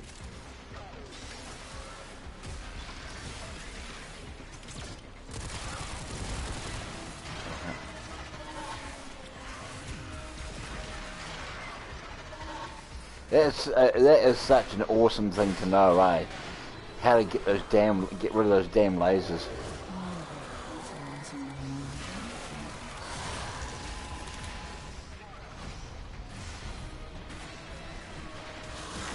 Yeah, you just shoot that ball at the top and it disappears.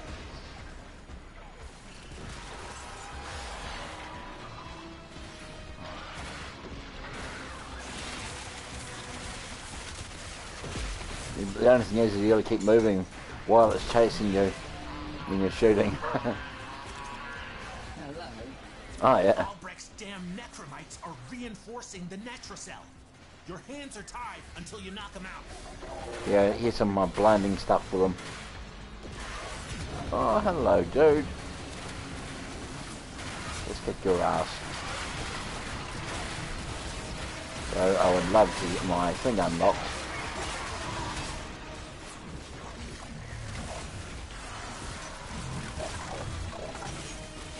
Come on. I would have gotten 6 by now, surely. 4, 5, 6. Yep. There we go. Now I got it.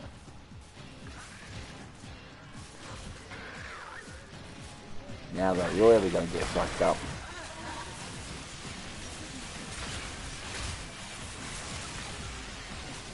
While I swing, electricity spreads out.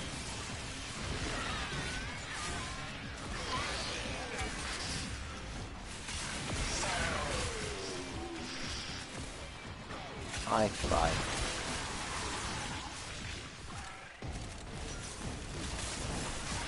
I could be meters and meters away, and it will still fuck them up.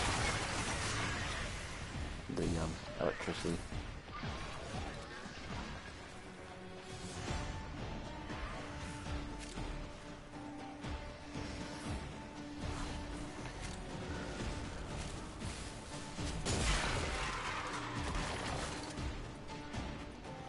We cleared it all. Yeah. So which is yeah, we're meant to clear out the circles, so if it's already cleared, technically we should be done. Yeah.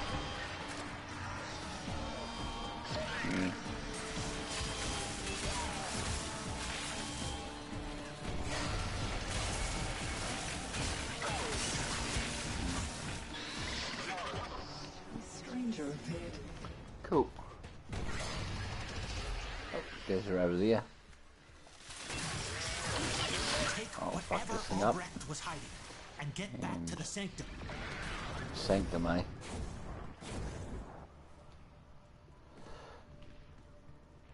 Are we going to the... Oh, yeah, we are going to the exit over here. Okay. All good, I wasn't sure.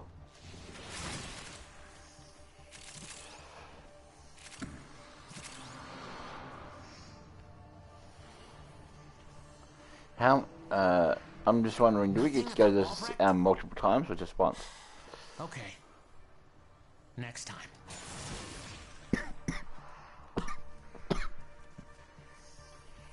Like in the one mission, are we able to go here several times or just the once for the reward at the end?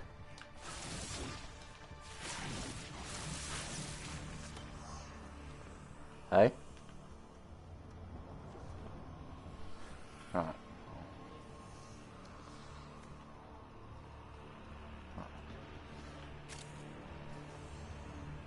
Yeah. You know. I just wondered if you can do it like several times, like halfway through and then do again, and when it disappears. Oh, yeah. All good.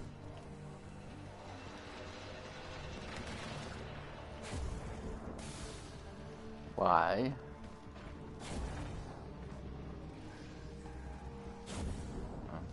Oh, true. I'm a-coming. Where am I going? No, I don't want to go up. True. I'm a-coming. There I am.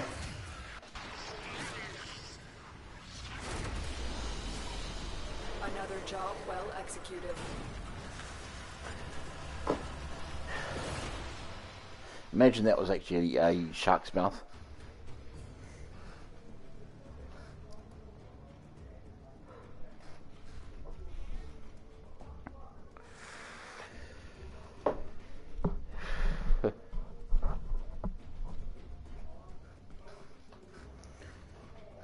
Oh, look at that. We got a crystal, a blue crystal.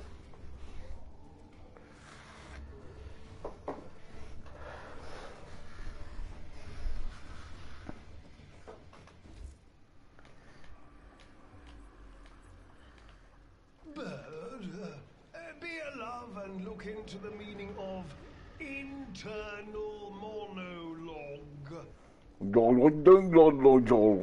What the hell is that on about? And you're all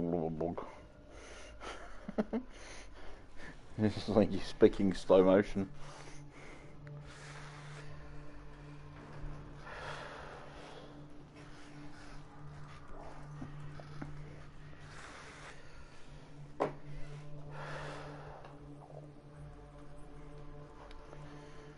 Right. Just gonna look.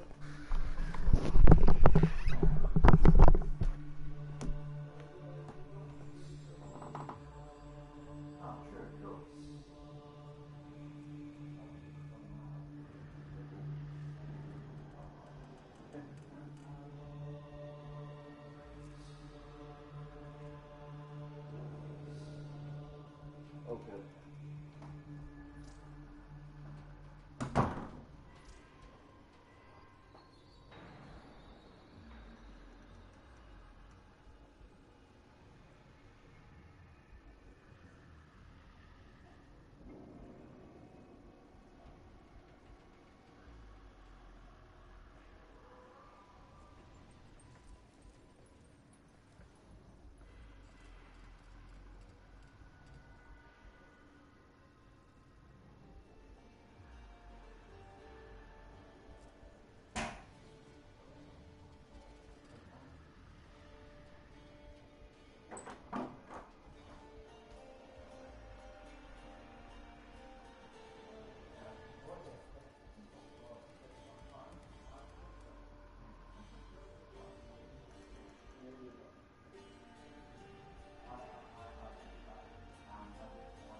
Now that you're here, Tenno, let's put...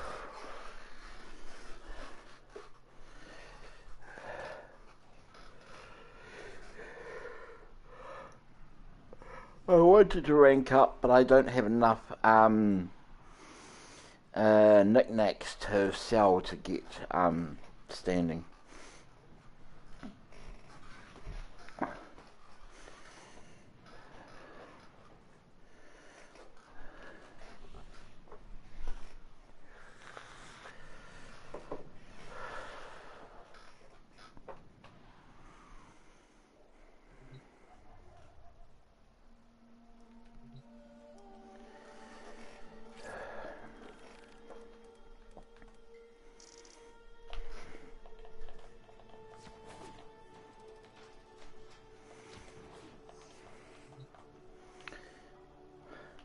Cool, I was just doing a bit of moonwalking. I was backwards walking.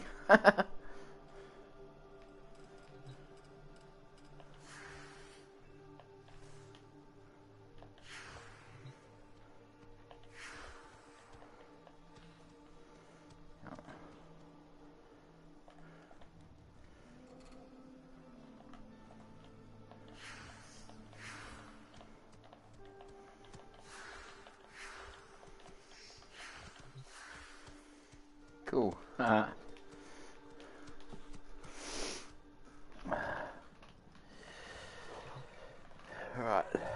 I suppose we join you again. Oh, smoke. That'd be great. Oh, and the light. That might help too. Oh.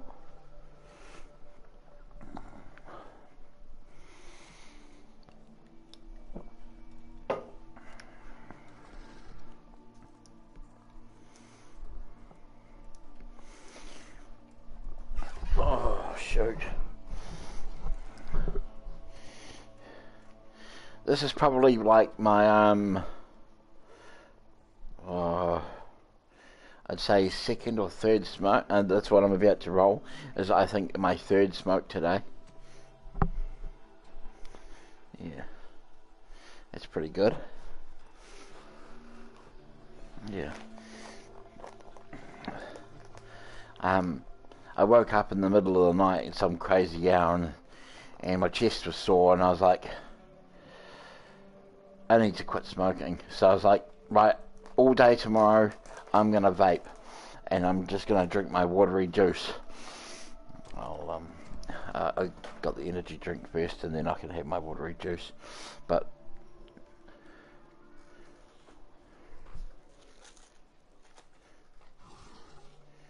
go crazy, yeah.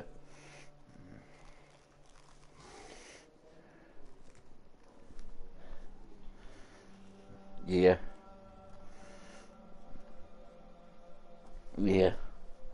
Mhm.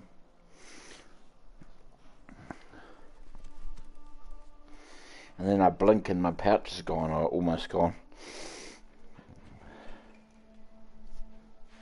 It's a lot better now with this chair in my room, though.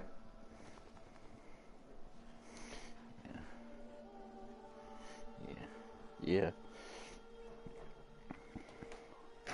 I'm not feeling as sore in the last couple of nights. I've actually gone to bed at a normal hour, just because I've been sitting in the seat instead of, yeah.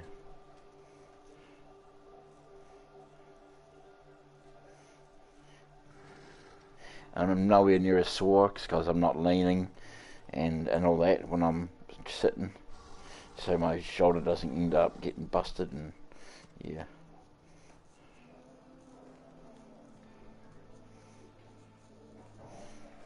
Jesus. Yeah.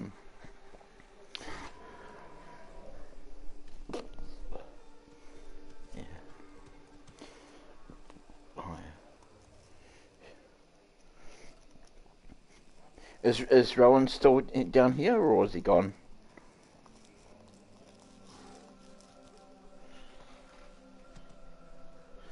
Okay. Oh yeah. But oh, that's good. Anyway, but the good thing is that she's gone, and you get to finally have your bed back.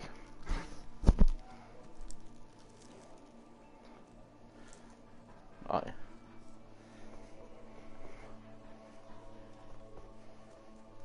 Oh. Yeah. Oh yeah.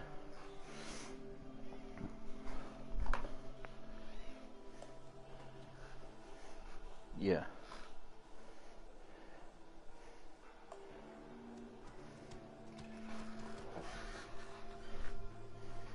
Oh yeah. Cool. Good. Oh, nice.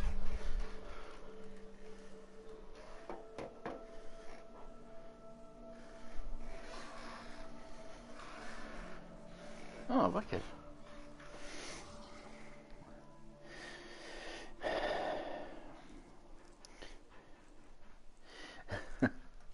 Actually, that kind of reminds me of something.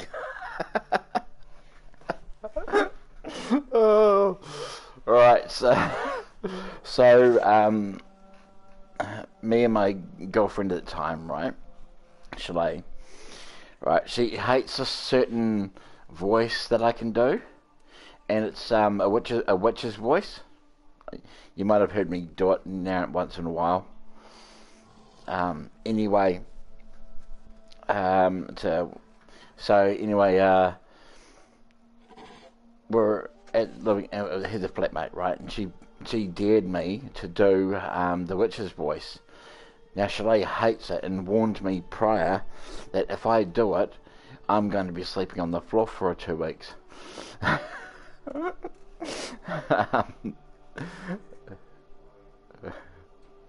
Yeah, well, I thought she was upstairs, and I thought she was asleep. And I was in the sitting room with our flatmate, and she dared me to do it, so I did it. And all of a sudden, I hear Shalay telling me off and telling me I'm sleeping on the floor for 2 weeks.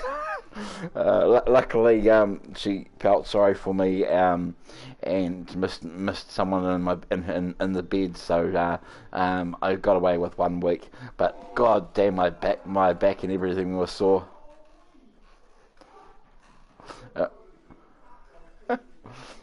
Oh, yeah, she's a bit of a bitch. Yeah.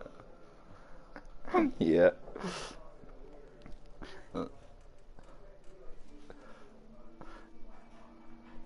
Yeah. Yeah. But goddamn, I saw.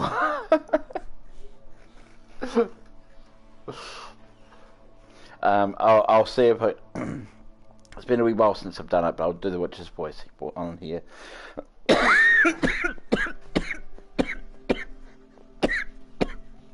Yeah. I wonder if my sometimes my voice box will allow me to do it. Sometimes it won't.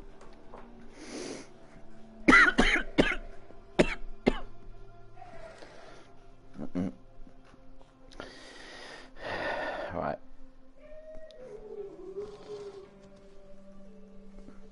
Right. No, hang on. Hang on.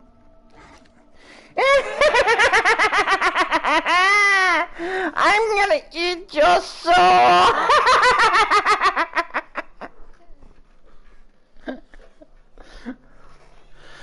That was actually mild.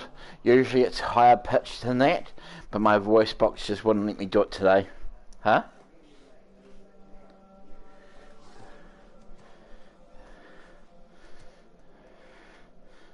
Yeah.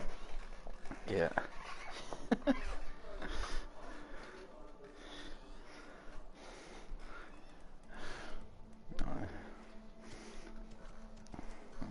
Mm.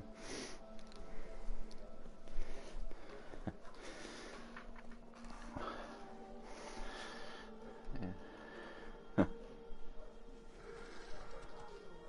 Cool. I used to do Porky Pig, but that ended up getting that's what unlocked my stutter. I can also do speak gay. Yeah, do the gay accent. What else can I do? I can do goofy. I used to be able to once now and again, once in a blue moon, I can do Yogi Bear.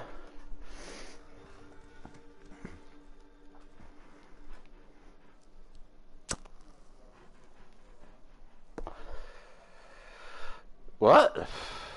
No.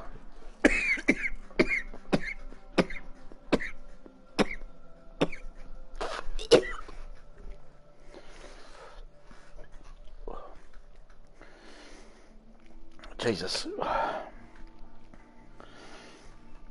Yeah, I can do Yogi Bear and yeah, a few others. Mostly goofy.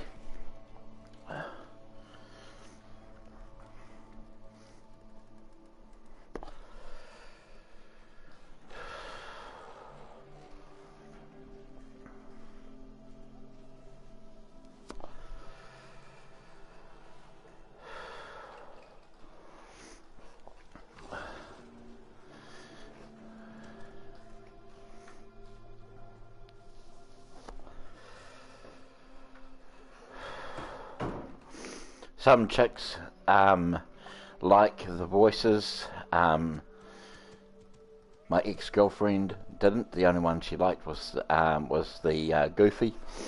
But yeah, my ex-wife loved the voices.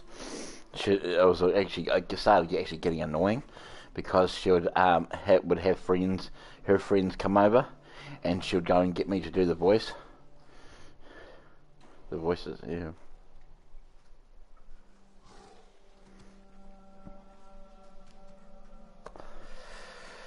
Subject that scares the witch's voice, yeah. Some are obsessed with it. My nieces are obsessed with it, and it drives me absolutely nuts because then they do it and drive me crazy.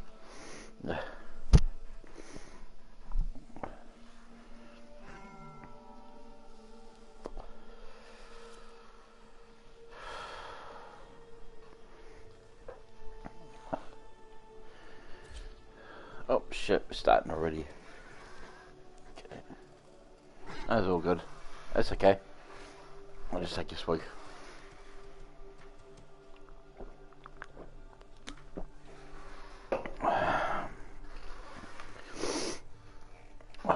Alright. Here we go.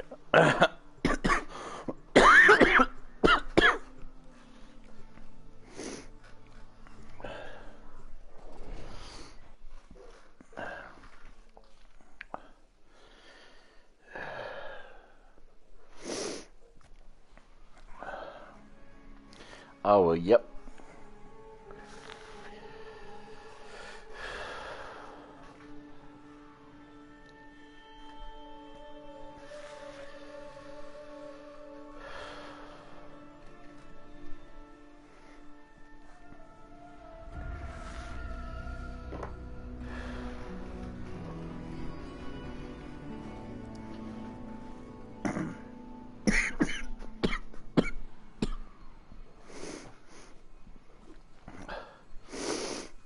Let's see if anyone gets kicked out today.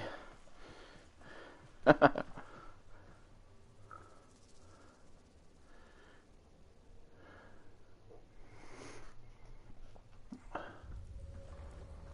who? Come on, don't do that. Right, who's this one? Oh, yes, we'll grab her. She will be perfect.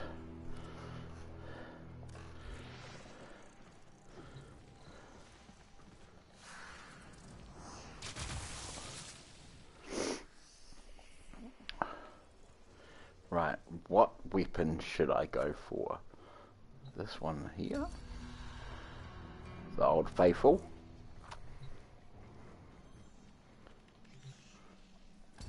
No.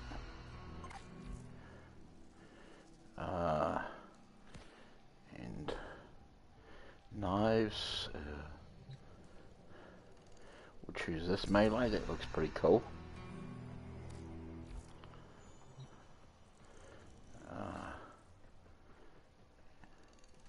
Oh, yes, that one. Definitely that one. Cool.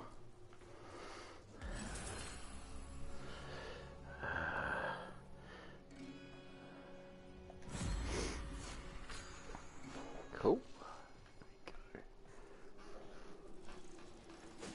Huh?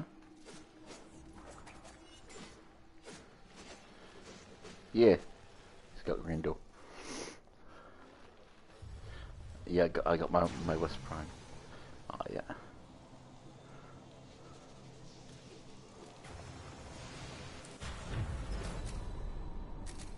I forgot to press the. I forgot to write ready. Usually, yeah, we go and push the right in the thingy and the chat ready. The void angels that roost in the Zariman are breaking into the Undercroft. Repair the damage to keep them at bay. The void can heal as well as harm. Gather the floating spheres and take them to the That's going to be annoying. Oh, cool. Then that's working. I had some issues, but it's working now. You know that little ball to the right? It wasn't there. I had to walk into it, and then it actually came to me.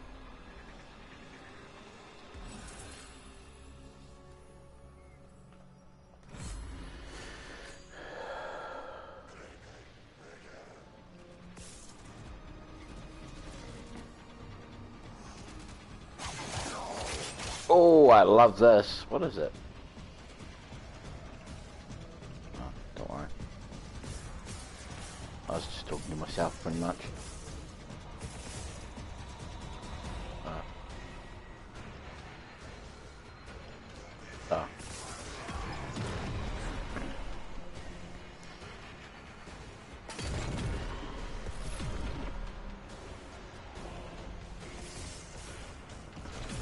I can't seem to find any decrees, or did you manage to find them all?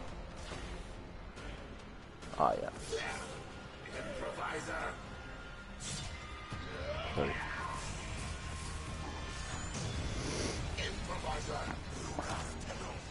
Yeah, no, it's my favorite one. The rupture is closed.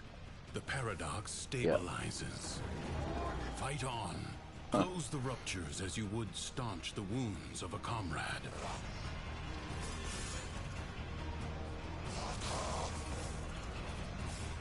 A breach has been sealed. Excellent work.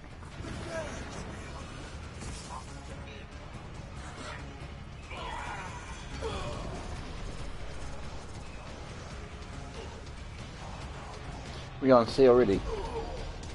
Sure. Okay.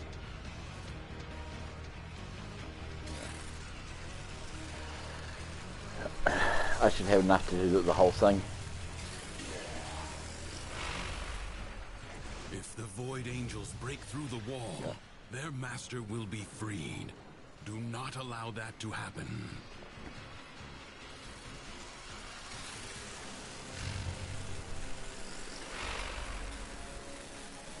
The Void Angels are unrelenting. You are all that is keeping them at bay. Hold fast.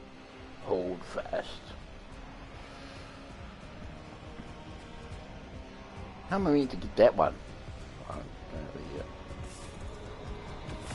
Yes! Cool. The smallest breach in the wall may big one. become a gaping wound. Ah, right. Thanks to It you. ended too quickly. That will not now Just as I grabbed the big thing. Do not expect me to tell you when to stop. Judge for yourself.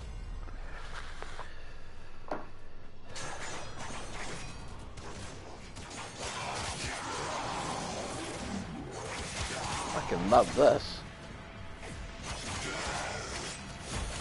I don't know what weapon it is, but it kicks ass. It's a melee, some kind of melee.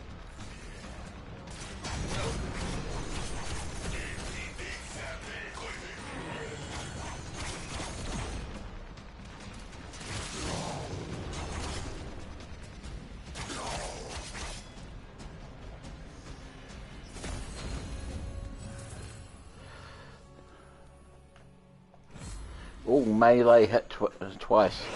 Attacks twice. And every third hit is poison.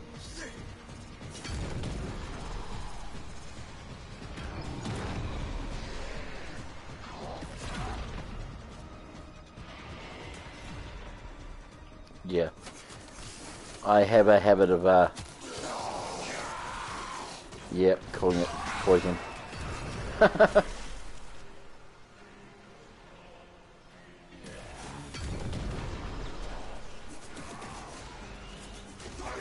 Huh? Yeah. Yeah.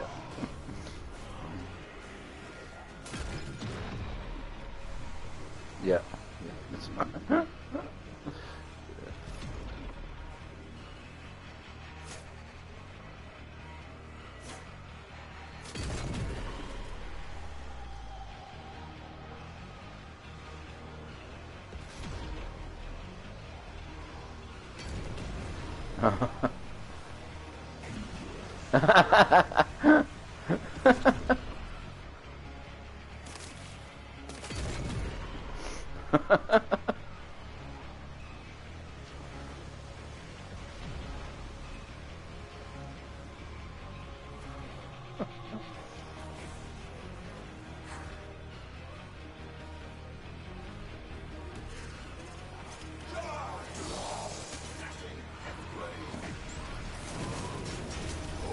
What a waste!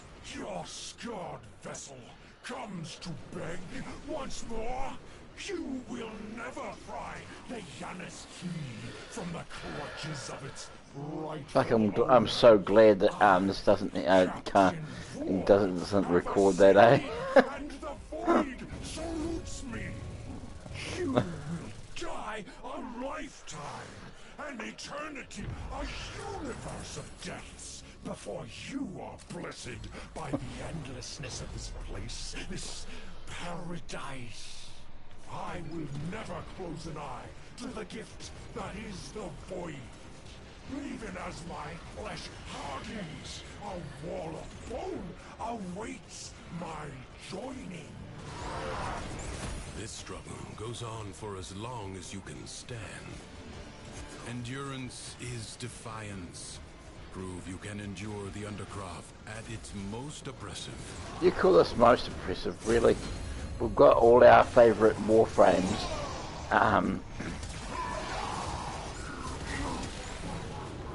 And it's on normal.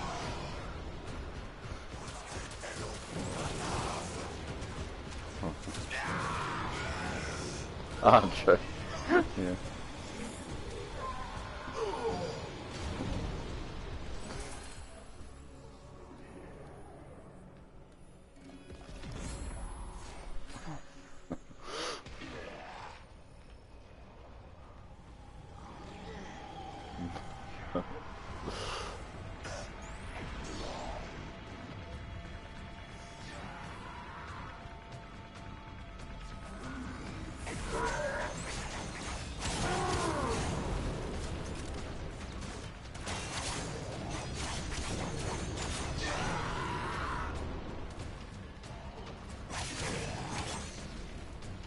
I'm not gonna fuck you up. Come here, little guy.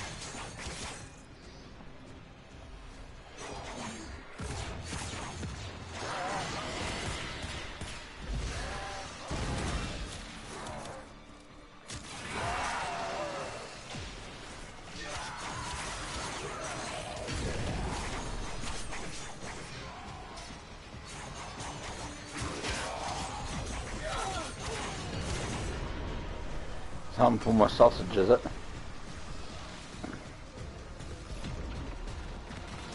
Kinky.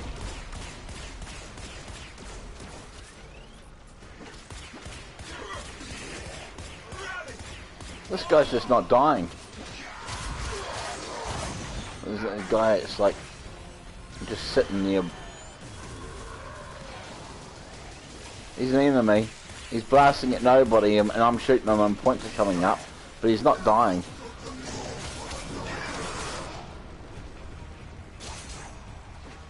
He's just sitting there he's as a ghost floating in midair, shooting at the ground. Predicting life support drop point.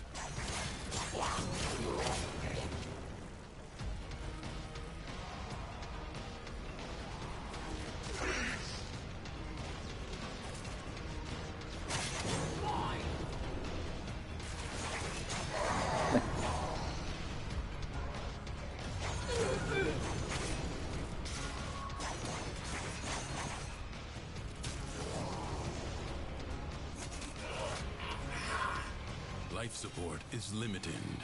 It must not be squandered. Just give him a nut tap with my blades.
Somebody just killed my guy in front of me I was about to kill. Yeah, the new guy.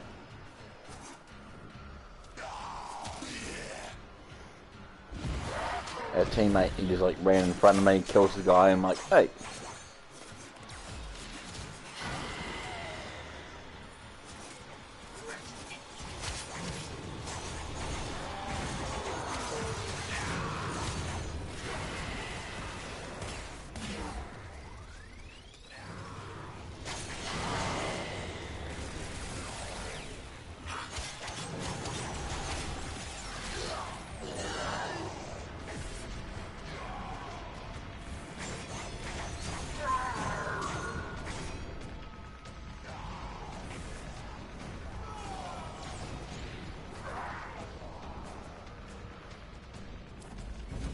Ah.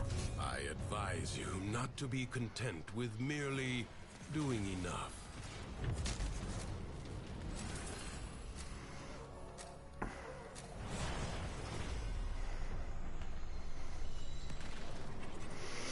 I keep getting the same ability. A true Tenno understands how to combine the elements coursing through their warframes. Prove yourself. Find the crucible and the amphors it needs to create a complex elemental force.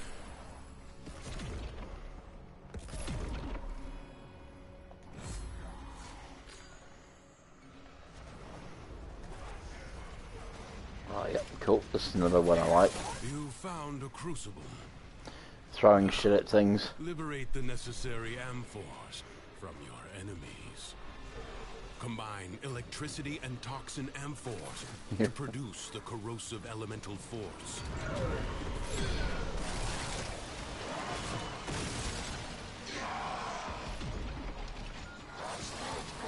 Right, look at them all.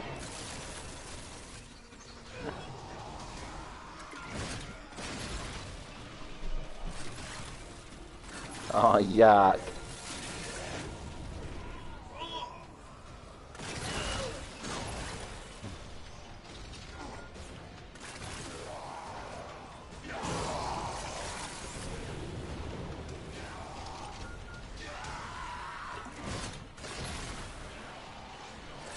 Better Ricky Martin, eh?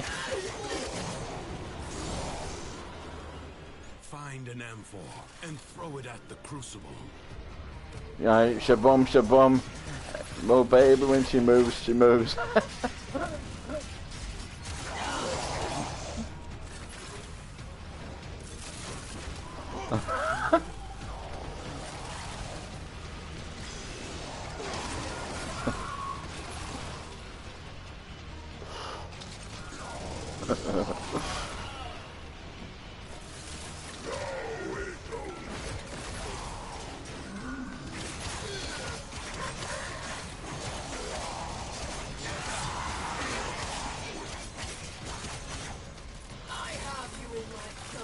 You have you do you? Oh, thank you.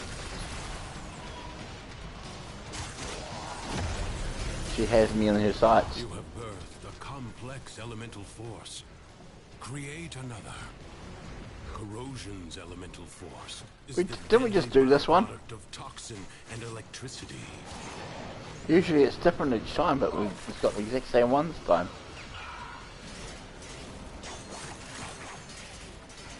Yeah. That's the first time that's happened.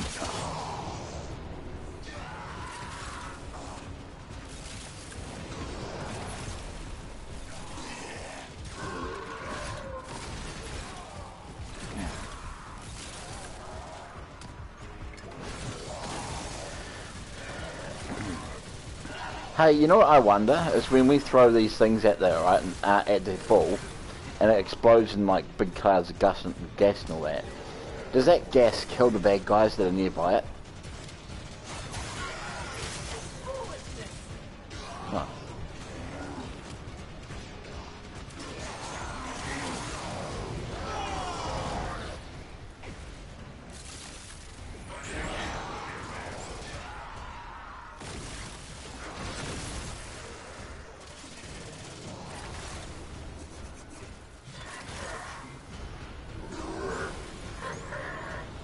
Alright, I'm gonna use my toy now.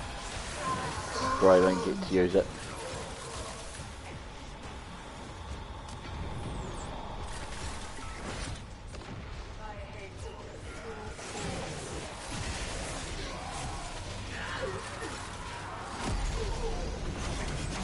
Good.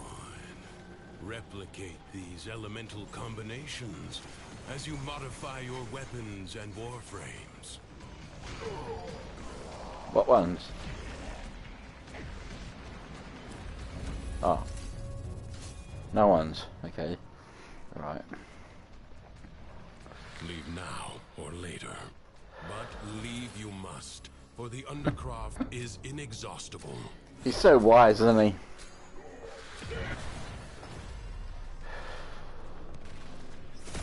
Secrets lie buried deep within the Undercroft. The paradox provides the means to extract them. You must protect the excavators and keep them powered.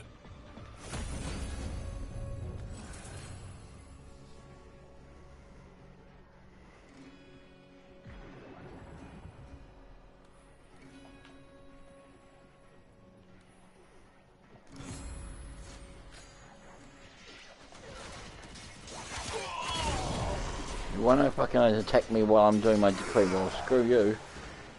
It's a good thing my blades were blocking all your shots.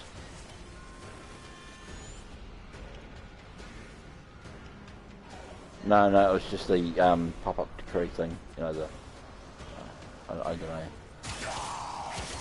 I haven't done any yet.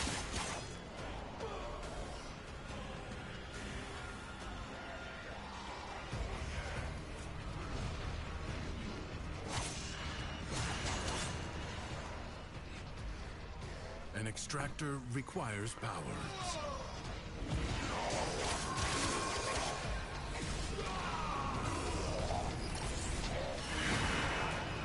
Hey, he just blew up in the sky.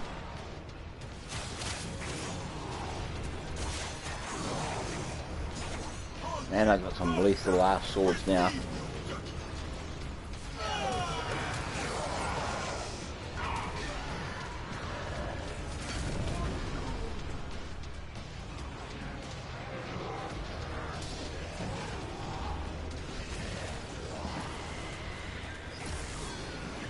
I wonder how long we can keep this up.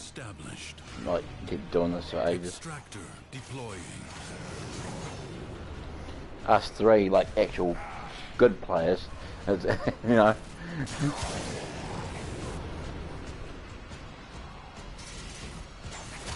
Yeah, true. That's right. Let's go. Did you enjoy? Yeah. Yeah. Sure. Dang.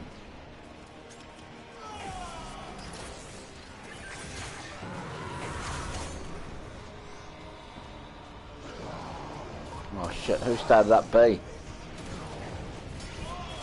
Oh, that's right, the other one's gone now too anyway, so that's right. All good. Yeah. Oh yeah.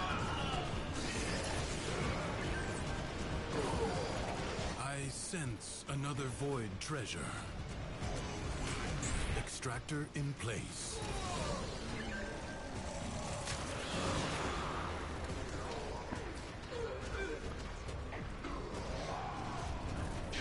I see someone's doing C.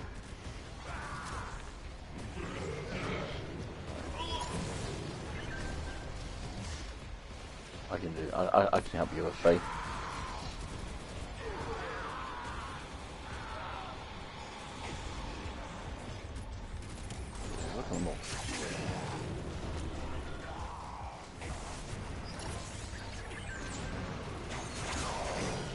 Extractor charge expended.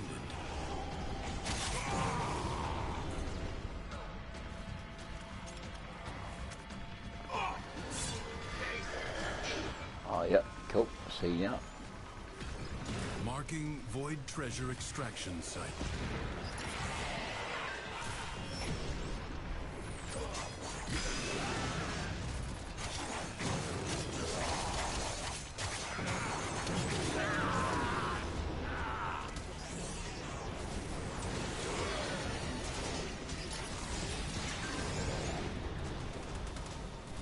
Fuck, there's like 3 or 4 of them just lying here.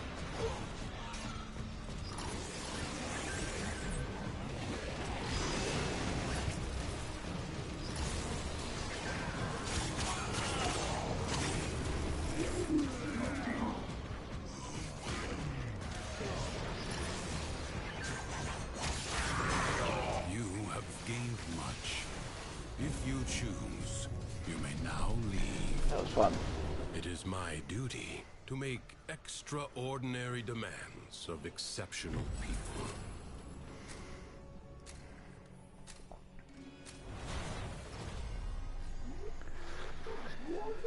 This Tenno asset is destined to be destroyed by hostile forces. Intervene and change its fate. So on my blades, right, I've got decrees of was it 40, 100, 200 and 300 percent poison hit on on every third hit. So also I've got ice on my blades as well.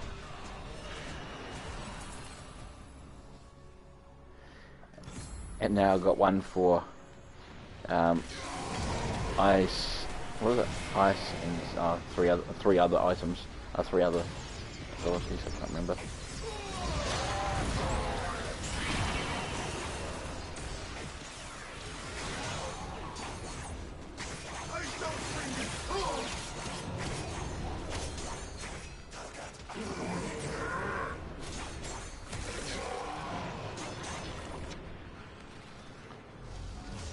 The winds blow fiercely. The rains do not relent. Still, the stout bough stands. Ooh,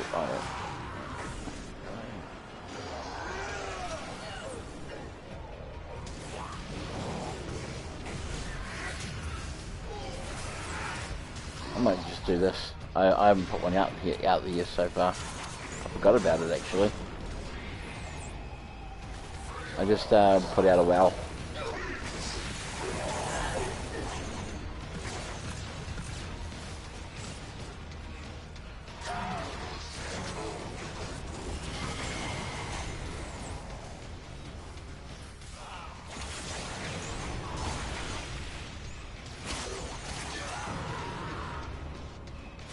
Your resolve is being tested. Do not falter. The enemy musters for a fresh assault. Hold the line.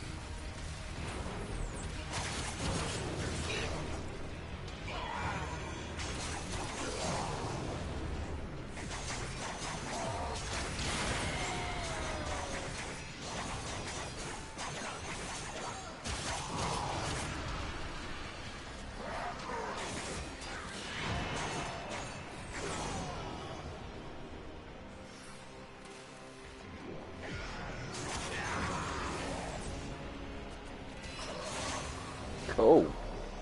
I love his heavy melee. It's pretty cool. This particular weapons. It's a double blade. Like ashes, double sword. The enemy has been scattered to the void. Will you lay your sword aside and rest? Or fight on?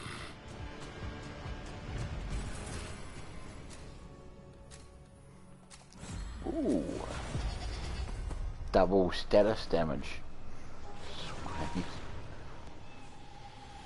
Cowards send minions to fight Right, in their that's one of stead. these things, eh?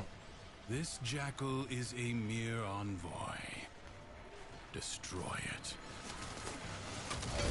A warrior must strike where the foe's armor is weakest. Do not hesitate to attack when an opening presents itself. Avoid the beams. I don't see any. Now, strike while it's down. You have triggered its defensive precepts. Someone's taking Find it. where it has fled to. It has support. Change your focus.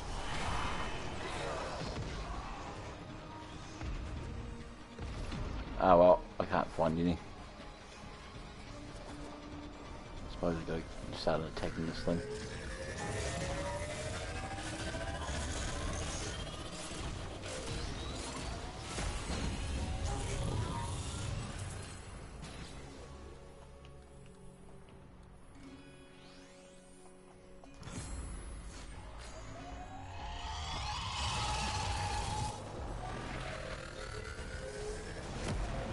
Turn your fury upon what is vulnerable.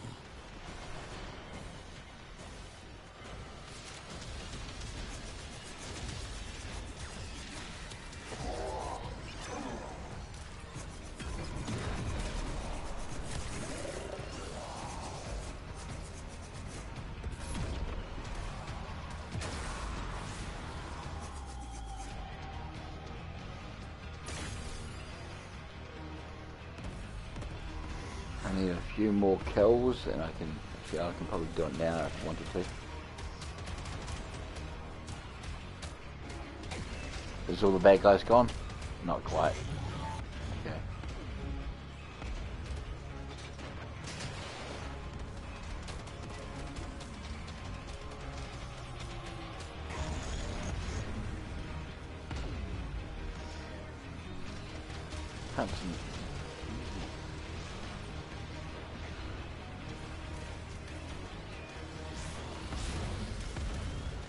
Yeah, I can't seem to find the bad guys neither.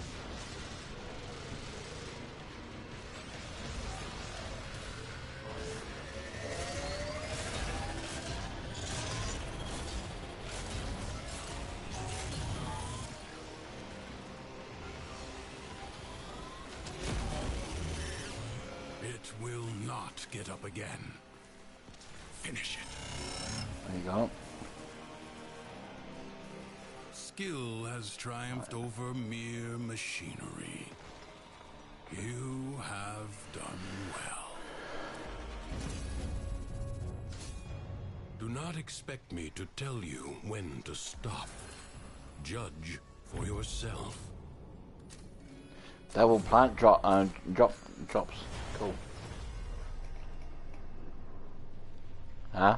The paradox has drawn void angels to besiege the Undercroft. Aye. Undo what their claws have done. Or Duviri may fall to something worse, even than Thrax. Globes of ambient void energy hover around you. Collect them to seal the breaches.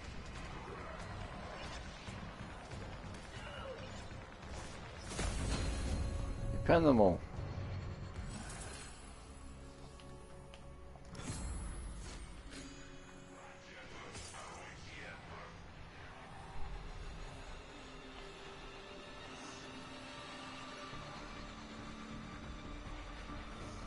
Fucking trees.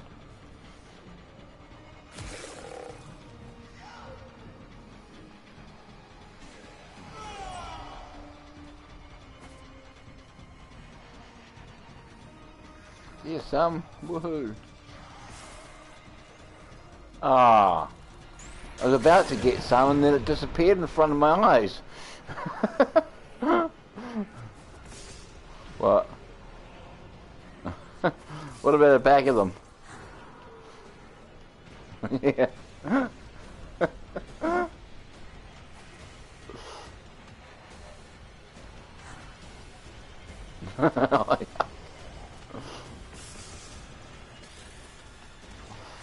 That's an old that's an old saying thing, eh?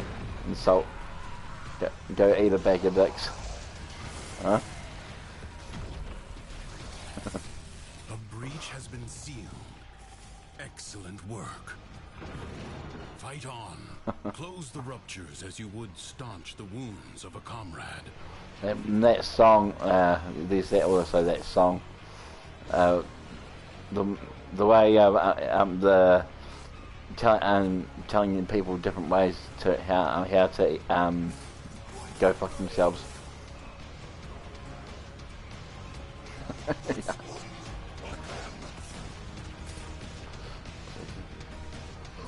No. And I'm not a spoiled dick neither. The Void Angels are unrelenting. You are all that is keeping them at bay. Hold fast. The rupture is closed. The paradox stabilizes.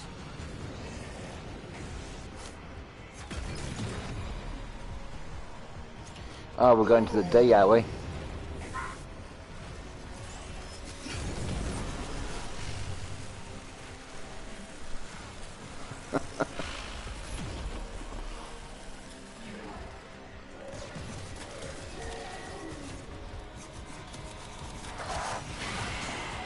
If the Void Angels break through the wall, their master will be freed.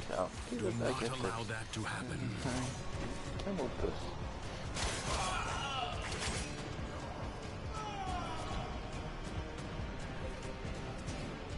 Bit of drugs, bit of E.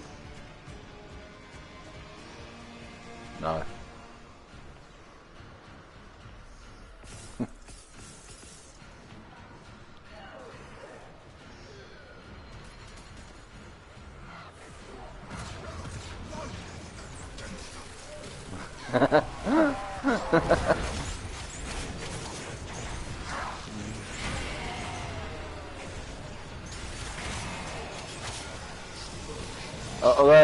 Although you know, I have had the original party pills. The enemy has been Yeah, that was held nice. at bay. Oops. Congratulations are in order. Will you But just lay right your at the end. sword aside and rest, or fight on?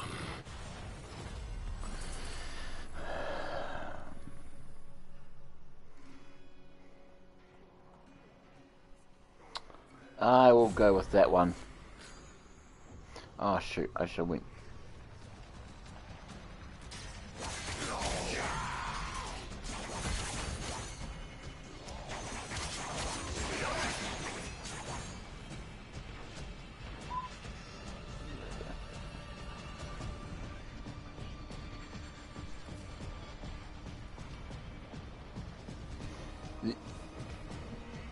I've only seen one like once or twice, and every time I've just about to get it, someone else gets it. I'm like, fuck. Yeah.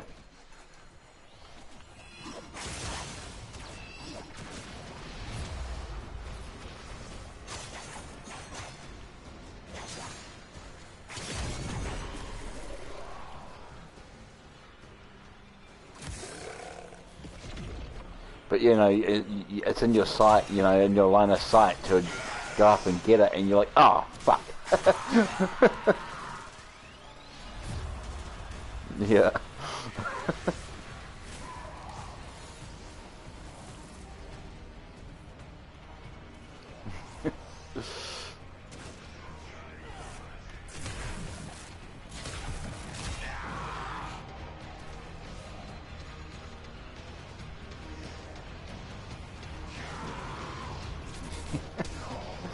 Yeah.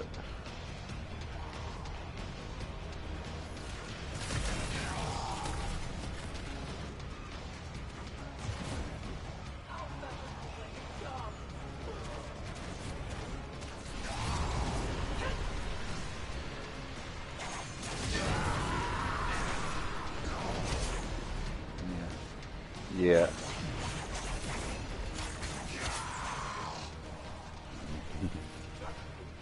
What a waste. There you are. Drops his pocket, fucking, yeah.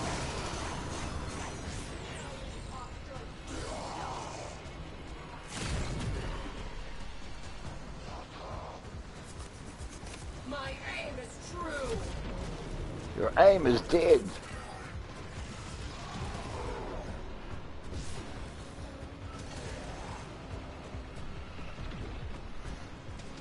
Right.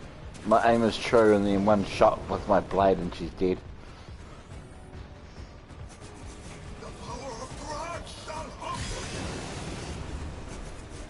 The power of Christ. It sounds like he's about to say Christ, but and then he dies.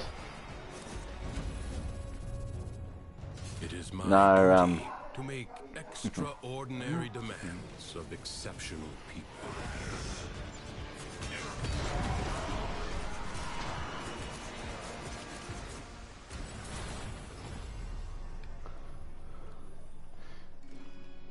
Yeah, yeah, I got that several times. That builds up. Your presence is enough to hold the paradox at bay, but the environment itself will fight to choke you out.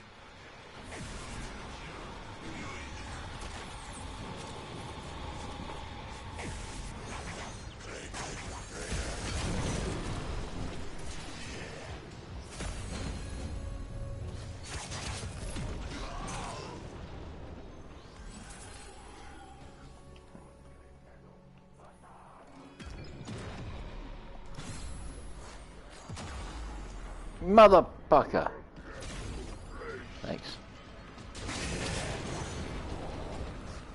I went somewhere where I thought I was safe, but I wasn't.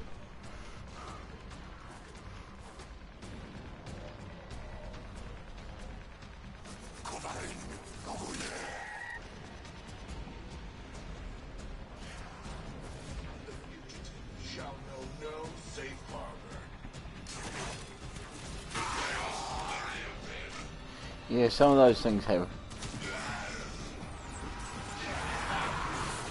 Oh, now you're all fucked. Ha ha! Wah! Motherfucker. Die.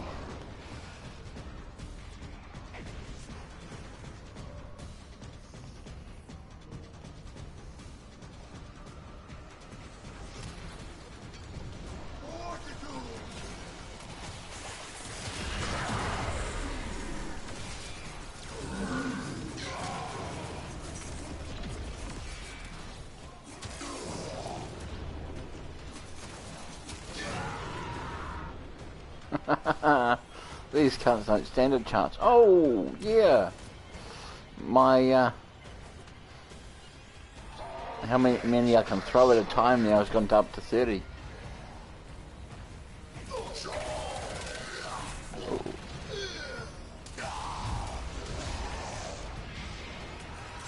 So yeah, I can only throw 30 knives instead of just 10.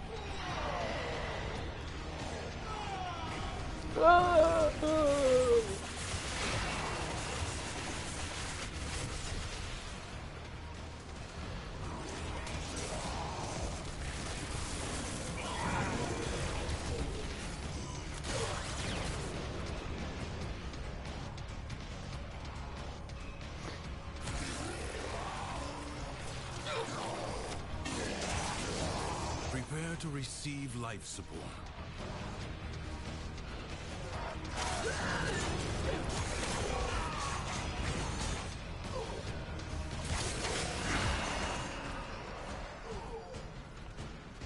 See, you got no shield. Hey. Is that because you chose that thing? Oh. Periodically, life support will appear. Use it only as you must.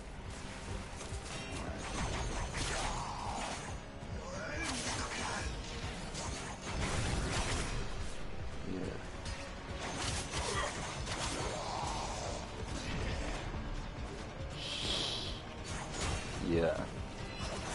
So.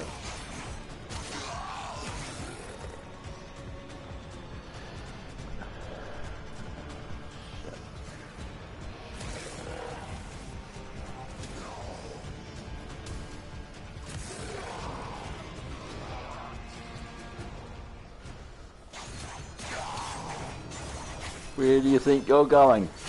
Whoa, there's a cliff.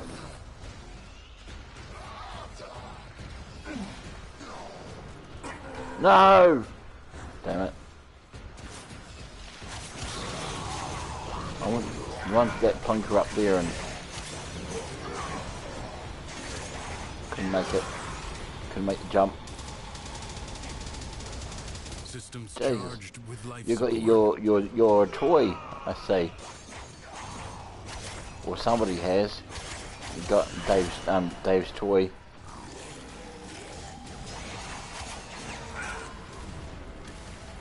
Yeah, nah, almost. That thing that blinds everybody.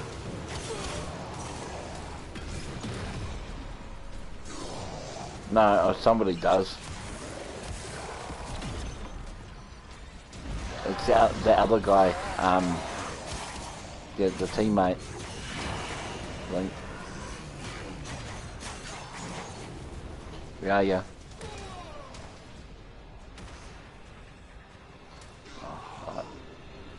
How am I meant to help you from there? There you are. I see it. Hello. Good.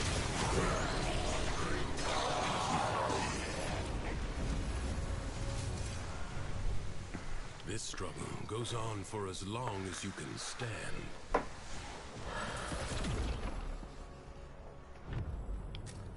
Alright. Motherfucker. Thank you.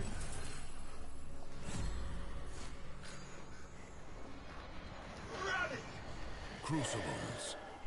Bizarre contraptions left behind from the time of Scholar's Landing. Master I chose the health one. to understand the elemental forces you wield. Locate a crucible.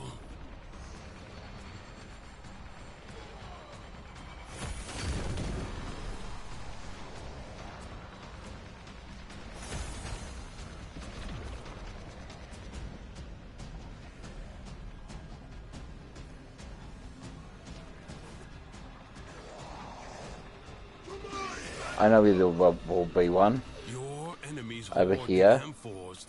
Oh, no, it's gone. Retrieve them. Right, I'm looking for the third one.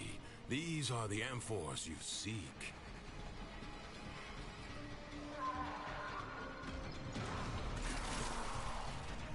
Where's the third one gone?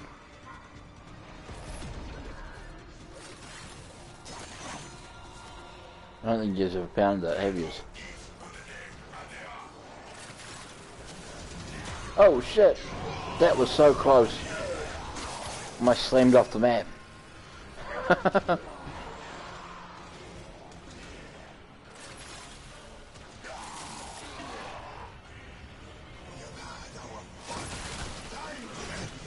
Oh yeah, true. Good idea. Yeah. Cut the enemy forces down. Take the amphors and hurl them at the crucible.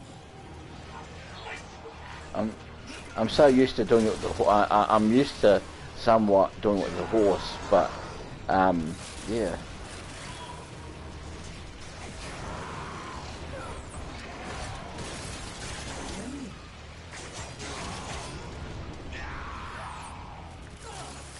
That's poison. We don't want poison, do we? Throw that over there. Yeah. Blue and purple. Right. Ice, baby.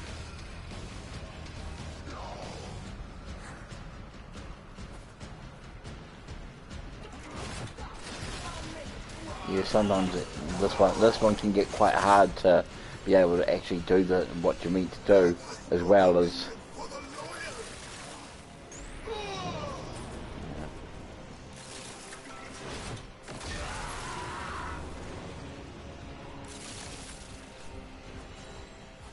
Oh, I see. It's just blue now.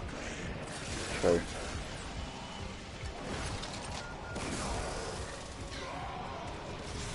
Right, need some ice.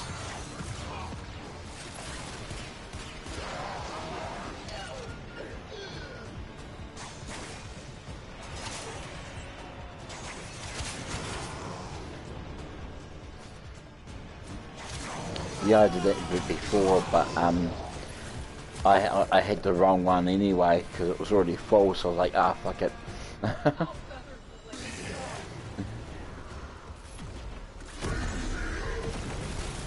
Ah, we just changed. Okay. And that was just as I picked up the ice though. Finally find a nice one, and I'm like, ah, right. Huh? Yeah. Yeah. Yeah. Yeah, that works.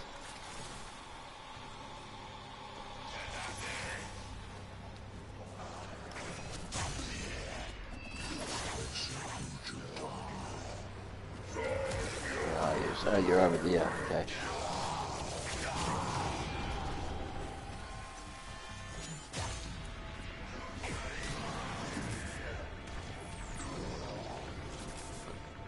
Oh, there's a purple. Cool. Grab that. No, I mean green. I mean, yeah, green, not purple.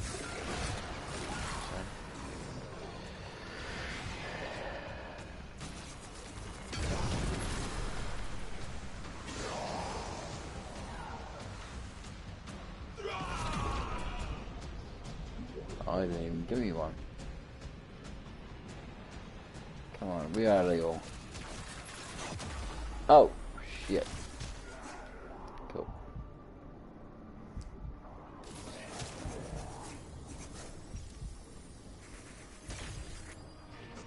Cool. Ow! right.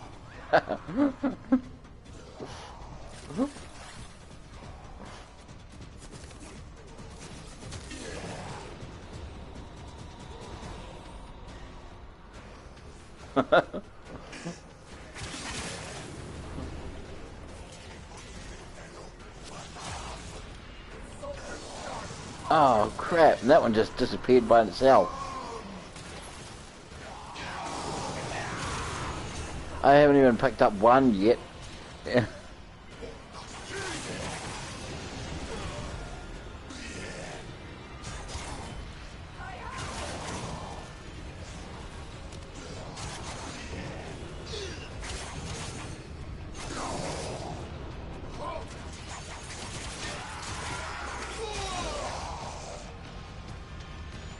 Finally, a red one! I finally got a fire! Woohoo!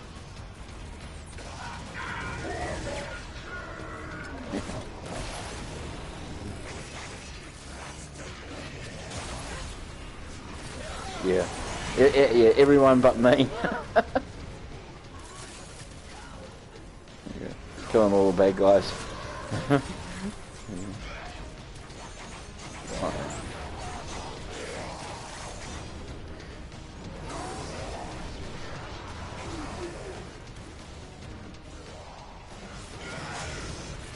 Yeah.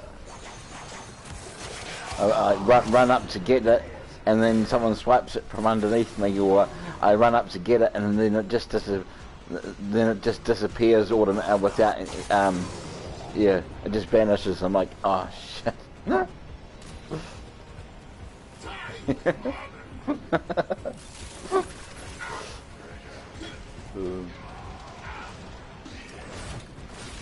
Oh.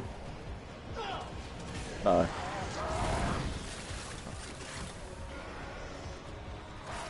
Oh, yeah.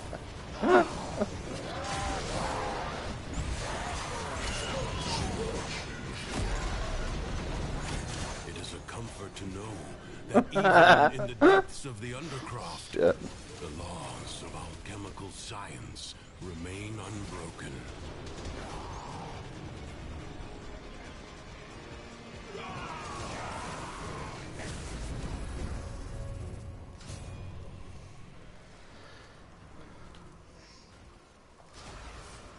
One pebble at a time, you will lift entire mountains. Mission complete. Excellent work, Tenno. Oh, I even got some of those. 2 of them. Wicked.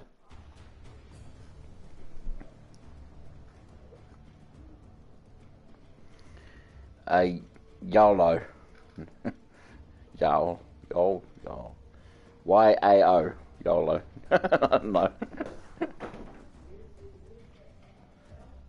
Yeah, true. Y'all. Y'all. Y'all. Y'all.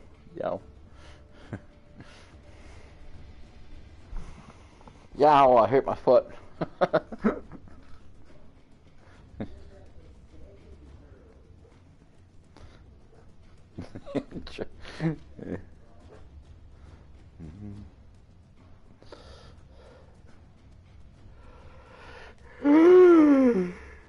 Boy, how y'all? Y'all. American.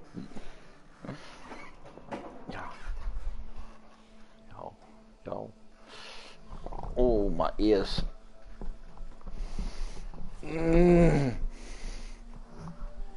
Oh, shit, a brick.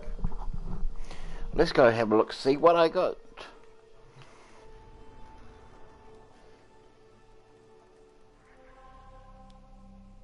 Hang on. Oh, there it is. What did I get? What did I get? I got 6. Cool. Nice. Got a helmet.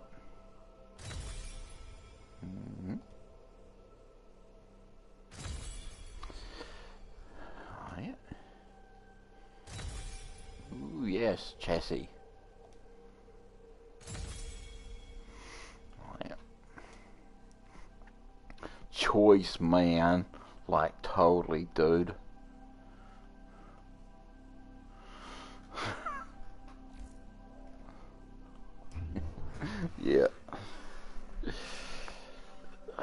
Now can I have... Huh?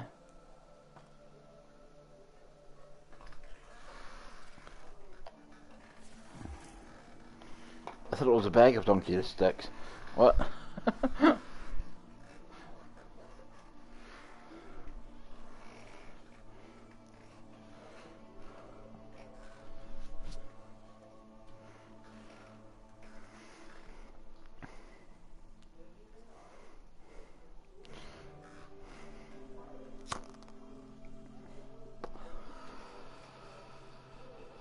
Hey.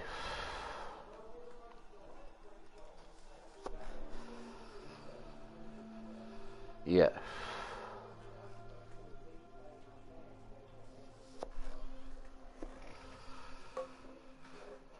Yeah. Hmm.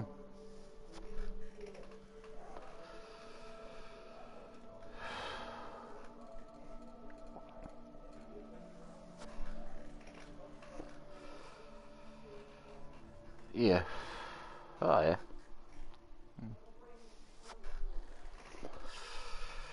Yeah. Oh.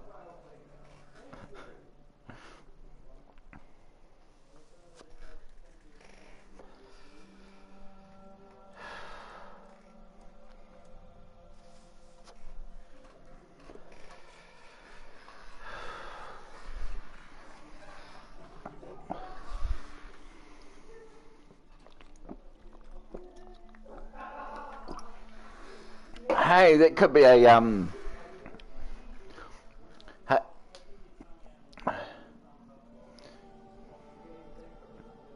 Hey, that could be a good way to insult someone. Call them a whale penis. Huh. Yeah, right. But yeah, but just call them a whale and call them a whale penis.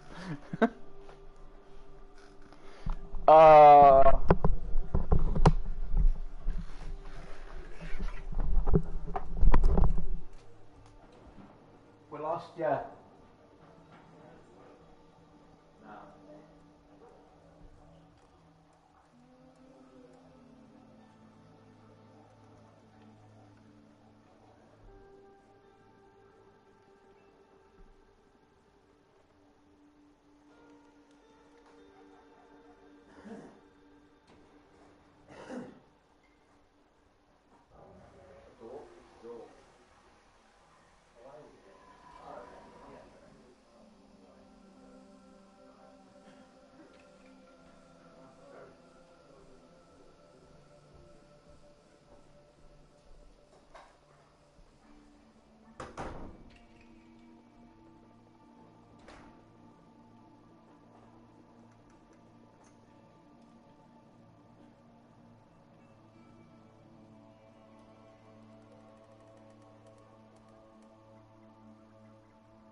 Okay, so I just learnt something.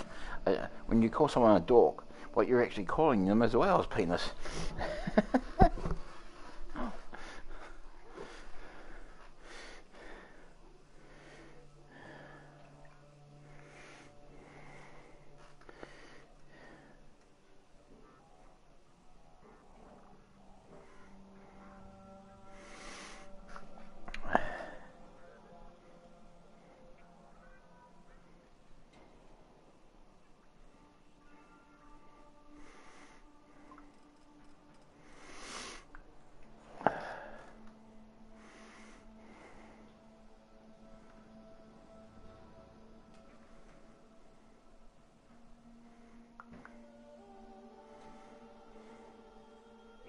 Yep.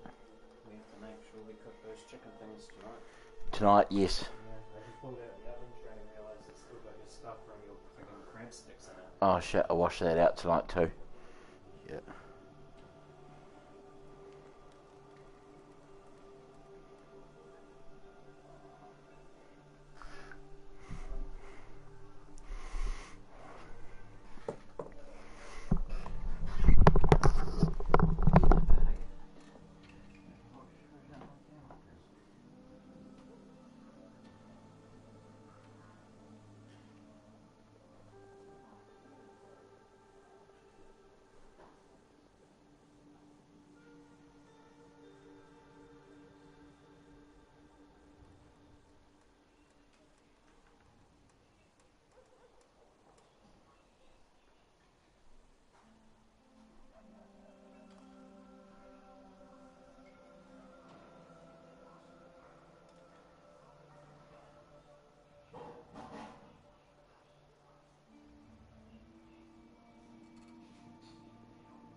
was suddenly quieted.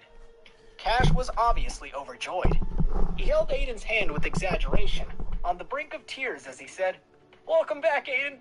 We've missed you so much." Looking at Cash, who had visibly lost a lot of weight, Aiden felt a pang of sadness and silently apologized. "I'm afraid you will be even more tired in the future," he thought. Cash wiped his snot on his shirt sleeve, to Aiden's disgust. Then he jumped up and said quietly, "Did you save the princess, Aiden? Diana hasn't come to work in 2 days. Were you... Hey, what are you two whispering about?" Gina looked at them with disdain, but there was a full smile in her eyes. "And you, Aiden, were you really only capable of coming to work on the last working day?" Her tone was endearing. It seemed that she hadn't seen Aiden for a long time, and she also missed him very much. "Won't you all get back to work?" Allison shook her head and laughed bitterly. She was a workaholic, and it's safe to see that her subordinates were still casually working hours, even if it was to greet their long-lost fourth team member. Although that day was the last working day for Night Owl before spring break, there was an unspoken rule that the last day was also only a half day, so employees could go home early. So at noon, Cash and Gina cheered excitedly as they packed up their things. "Liberation!" Cash cried. Even Allison stretched out and said lazily, "I can have a good rest at last." The only person who wasn't joyful was Aiden. Allison glanced at Aiden and joked, "Oh, who are you? Or could it be Aiden? No, it can't be. Aiden would be looking guilty for missing almost a month's worth of work." Aiden smiled and gave no reply, but just his shallow smile made Allison feel flustered. Just as Allison was confused about the strange feelings in her heart, and Cash and Gina could not wait to pack their bags, the phone in front of Allison's desk rang. After Allison picked it up, his face fell into professional mode again as she answered several questions.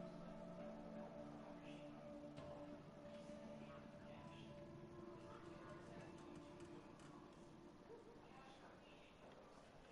His face full of doubt. What does he want us to do? Gina opened her up in disgust. "You're stupid, aren't you? He's probably going to give you a promotion and a raise," she answered. Cash stopped for a moment, laying suddenly across the side of the table with his hand. Then Aiden screamed out, "Well, then what are we waiting for? Come on, Aiden!"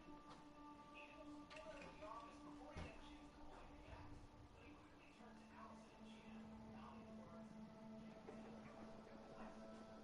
Allison and Gina's faces were a question mark. They didn't understand what Aiden had meant. "It's your office. Get ready," Allison smiled at Gina and Cash graciously. Aiden, Cash, their hearts beat with surprise. Allison struggled to find the words to hold it in. Cash wiped away his hands with his silk pants pocket and began scratching his head sharply. Aiden was scared Cash would let up after such genuine signs of confidence. On the other hand, Aiden was calm, until, not before a smile captured his eye. Aiden was pleasantly surprised favorably. But he soon suppressed that feeling, took out 2 dense contracts from the drawer and handed them to each of them. "Because of your excellent performance, I decided to set up another sub-department in the finance department, the e-commerce department. From now on, you two will be responsible for the accounts of our e-commerce customers. Once you sign these contracts, you will become the team leader and deputy team leader." Hearing Taylor's bewitching words, Cash was excited. Although he pretended to be reading the contract seriously, his eyes didn't know where to go. He knew he was holding a lot of power in his hands. But Aiden knew something more was at play. Was this the tail of the old fox peeking out? Aiden quietly looked at the contract in his hand. It was written in complex language that many people would not be able to comb through and understand. Something Taylor was no doubt banking on. Triggering basic entities. Analyzing target contract. Analysis complete. 2 contract frauds were found on line 3 on page 4 and line 6 on page 9. After analysis, the first fraud will most likely lead to an avoidable loss of company funds. The second fraud will claim Party B, the party signed with the contract, bear financial responsibility for any lost company funds. Page 4, line 3. Page 9, line 6.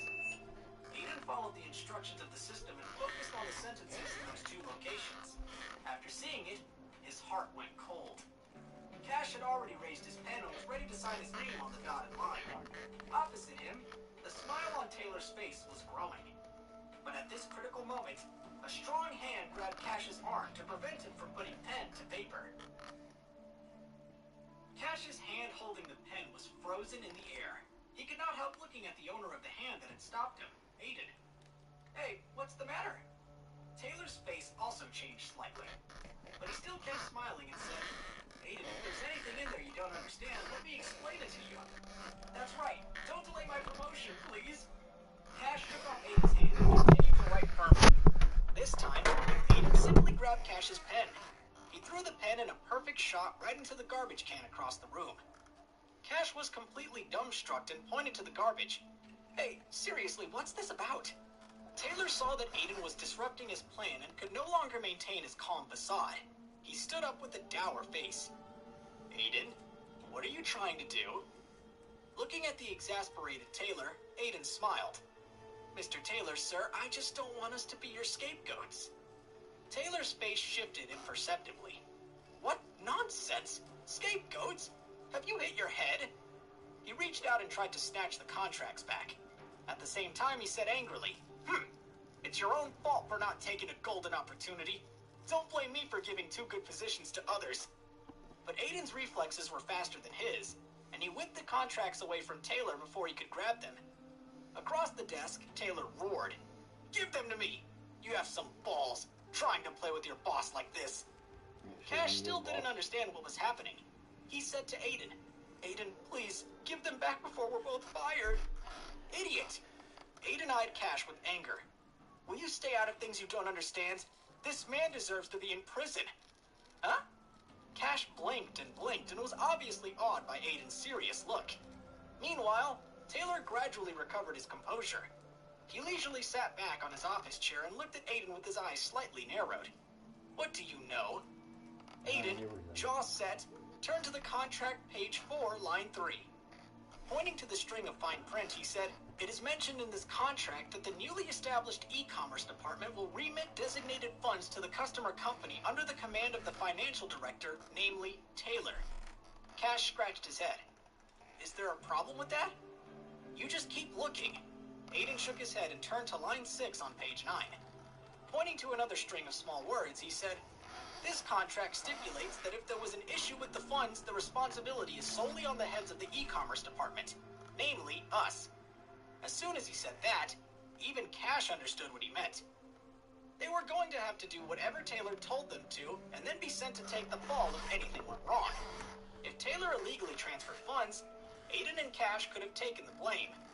A cold sweat materialized on Cash's forehead. His right hand trembled slightly. If it wasn't for Aiden, that very hand would have signed a contract that he would have regretted for the rest of his life. On top of his fear, anger bubbled up inside him. Resentfully, Cash asked, How do you explain that, Mr. Taylor? Facing the cold glares from Aiden and Cash, Taylor began to applaud them slowly. Wonderful. He looked up and down at Aiden, and his eyes were full of admiration. I thought I had hidden these two clauses well enough. I didn't expect that you could find them out so easily. You were so flattering to me before, too. I assume this is the real Aiden coming out now? His eyes were suddenly cold, looking at Aiden accusatorily. So, who are you really? Taylor's heart was even more irritated than he looked. According to Taylor's original plan, Aiden and Cash would have signed the two contracts. He would have begun transferring the money he had been moving around, using Aiden and Cash's department as a shell of sorts. Then, even if he had been caught, he could lay all the blame on Aiden and Cash. Unfortunately, Taylor's seamless plan was torn wide open by Aiden's keenness and precise vision. Before, he had thought little of Aiden, considering him just another young, stupid employee who would do whatever he said whenever he wanted. He realized that he had been cheated by the boy's superb acting skills. From beginning to end, Aiden had played him. Taylor secretly resented that he had chosen the wrong person to try and pull one over on. When he had selected them to be his scapegoats, Aiden's youth and eagerness to please and Cash's naivete had been large factors in their being chosen. They seemed too dumb to ask questions, and with that in mind, he had thought his plan would be carried out smoothly. He had assessed Cash well enough, but Aiden was a real Oscar winner. Aiden did not answer Taylor, but instead said coldly, It seems as if you have two options. Either you turn yourself in, or we'll do it for you. Taylor closed his eyes in silence. A wild laugh suddenly came from him. The laughter was full of madness, but also full of the arrogance of someone who thought he was too big to fail. He opened his eyes, put his hand comfortably on his chin, and grinned strangely at Aiden. Do you think you won? Do you think you can just turn me in? He shrugged and said, go to the police and turn me in. When the police come to question me, I can just say it was a clerical error, or even say someone else wrote the contracts. You don't have any other evidence against me. Hearing Taylor's arrogant laughter, Cash slapped the table and said angrily, Mr. Taylor, you're shameless, heartless. I was blind to admire you. The whole time you were a wolf in sheep's clothing. Tisk, tisk. Taylor waved his forefinger at Cash and said, anger is a weapon of the incompetent. Complaining is the channel for cowards. Cash, my boy, you can only blame yourself for being so stupid. You? Cash was about to rush at Taylor, but he was pulled back by Aiden. Aiden quietly looked at Taylor and suddenly revealed a strange smile. I'm sorry to burst your bubble, Mr. Taylor, but I have much more evidence than that. Right in front of Taylor's eyes, Aiden leisurely took out a notebook with a wine-red cover. The familiar shape made Taylor's heart stop for a moment. He clearly remembered. Diana also had a notebook that looked exactly like that.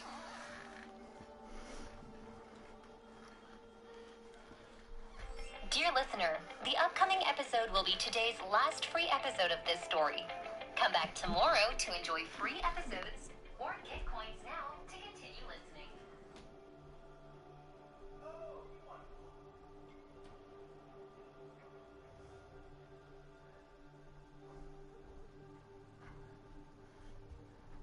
Left me with the silly notebook?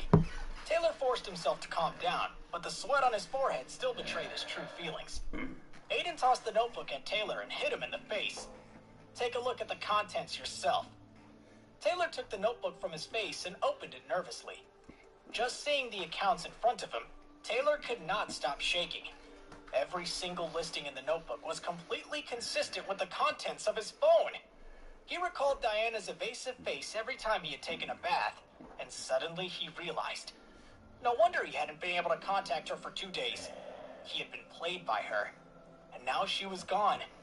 And no doubt Aiden had played a role in her disappearing act. If I'm guessing correctly, you were going to take advantage of the holiday when no one else was paying attention to abnormalities in the money and transfer all your embezzled funds. Aiden crossed his arms and looked down on Taylor sternly. With his eyes like a knife, he said, how much money were you going to give to your old employer? Hearing this accusation, Taylor was even more shocked. How did you know? He had just opened his mouth, but then he realized that if Aiden had seen his account book, he must also know his relationship with Scott Black, and he could speculate that his intention was to collude with Grass Flower. But what he didn't want to understand was how Aiden had known that he would do it today. Do you want to ask why I expected you to do it today? Aiden's eyes were like the light of insight, and their omnipotent wisdom made Taylor feel flustered. In addition to that ambiguous date marked in the journal, the most important thing was that I knew that there would be a big event at the company today. Aiden's eyes were slightly heavy, and he sighed and clapped his hands. Hardy, it's your turn to come out. The door of the office was pushed open with a squeak. To Taylor's dismay, an expressionless Jude Hardy walked slowly into the office. Behind him, innumerable Night Owl employees were watching and talking. Cash, in the meantime, had already fallen into a state of muddled confusion. He looked from Taylor to Hardy and to Aiden. His mind was a mess. What is this? Where am I? What are we doing? He thought. The moment when he saw Hardy, Taylor was like a balloon that had burst, and now he was deflating, flying all over the room. Didn't you go out of town? How are you here? He asked with pale lips and a dispirited face. There was a feeling that his last shot was gone and there was no way to return to normalcy now.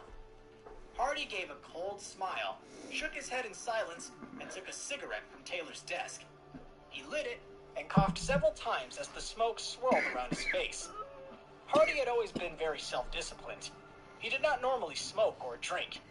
Him smoking now showed just how much this must have pained him to do. After spitting out a mouthful of smoke, Hardy closed his eyes slightly and said, "Today was the most important day of the first quarter for Night Owl. I'm sure you know.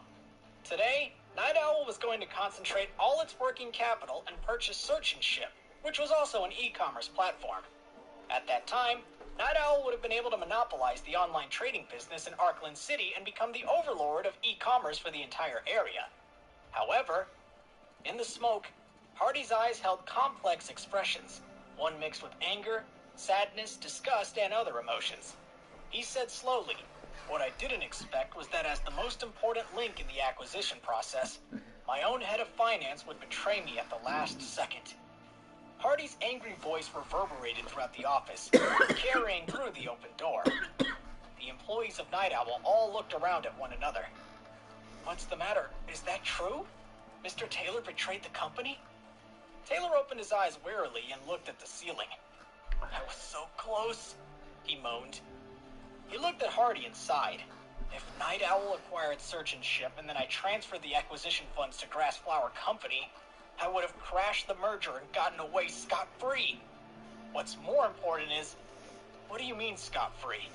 Grassflower has obtained a large amount of funds without any reason recently, eh?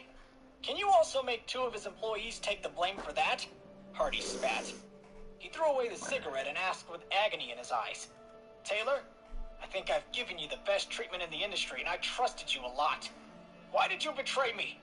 Why did you betray Night Owl?" Taylor, leaning back in his chair, shrugged his shoulders and said, "Do you think I care about your money?" His eyes suddenly widened and his ambition was completely revealed in their violence. "I want status. It's that high status that is something you can never give to me, Hardy." Hardy sighed sadly. "Can Grassflower give it to you?" "Of course," Taylor firmly said. "They promised that if I could bring down Night Owl, they would let me take full charge of Grassflower's business in the Arkland City area. I would become the regional director, which obviously is much better than finance department head." Hardy shook his head in disappointment and looked at Taylor with pity in his eyes.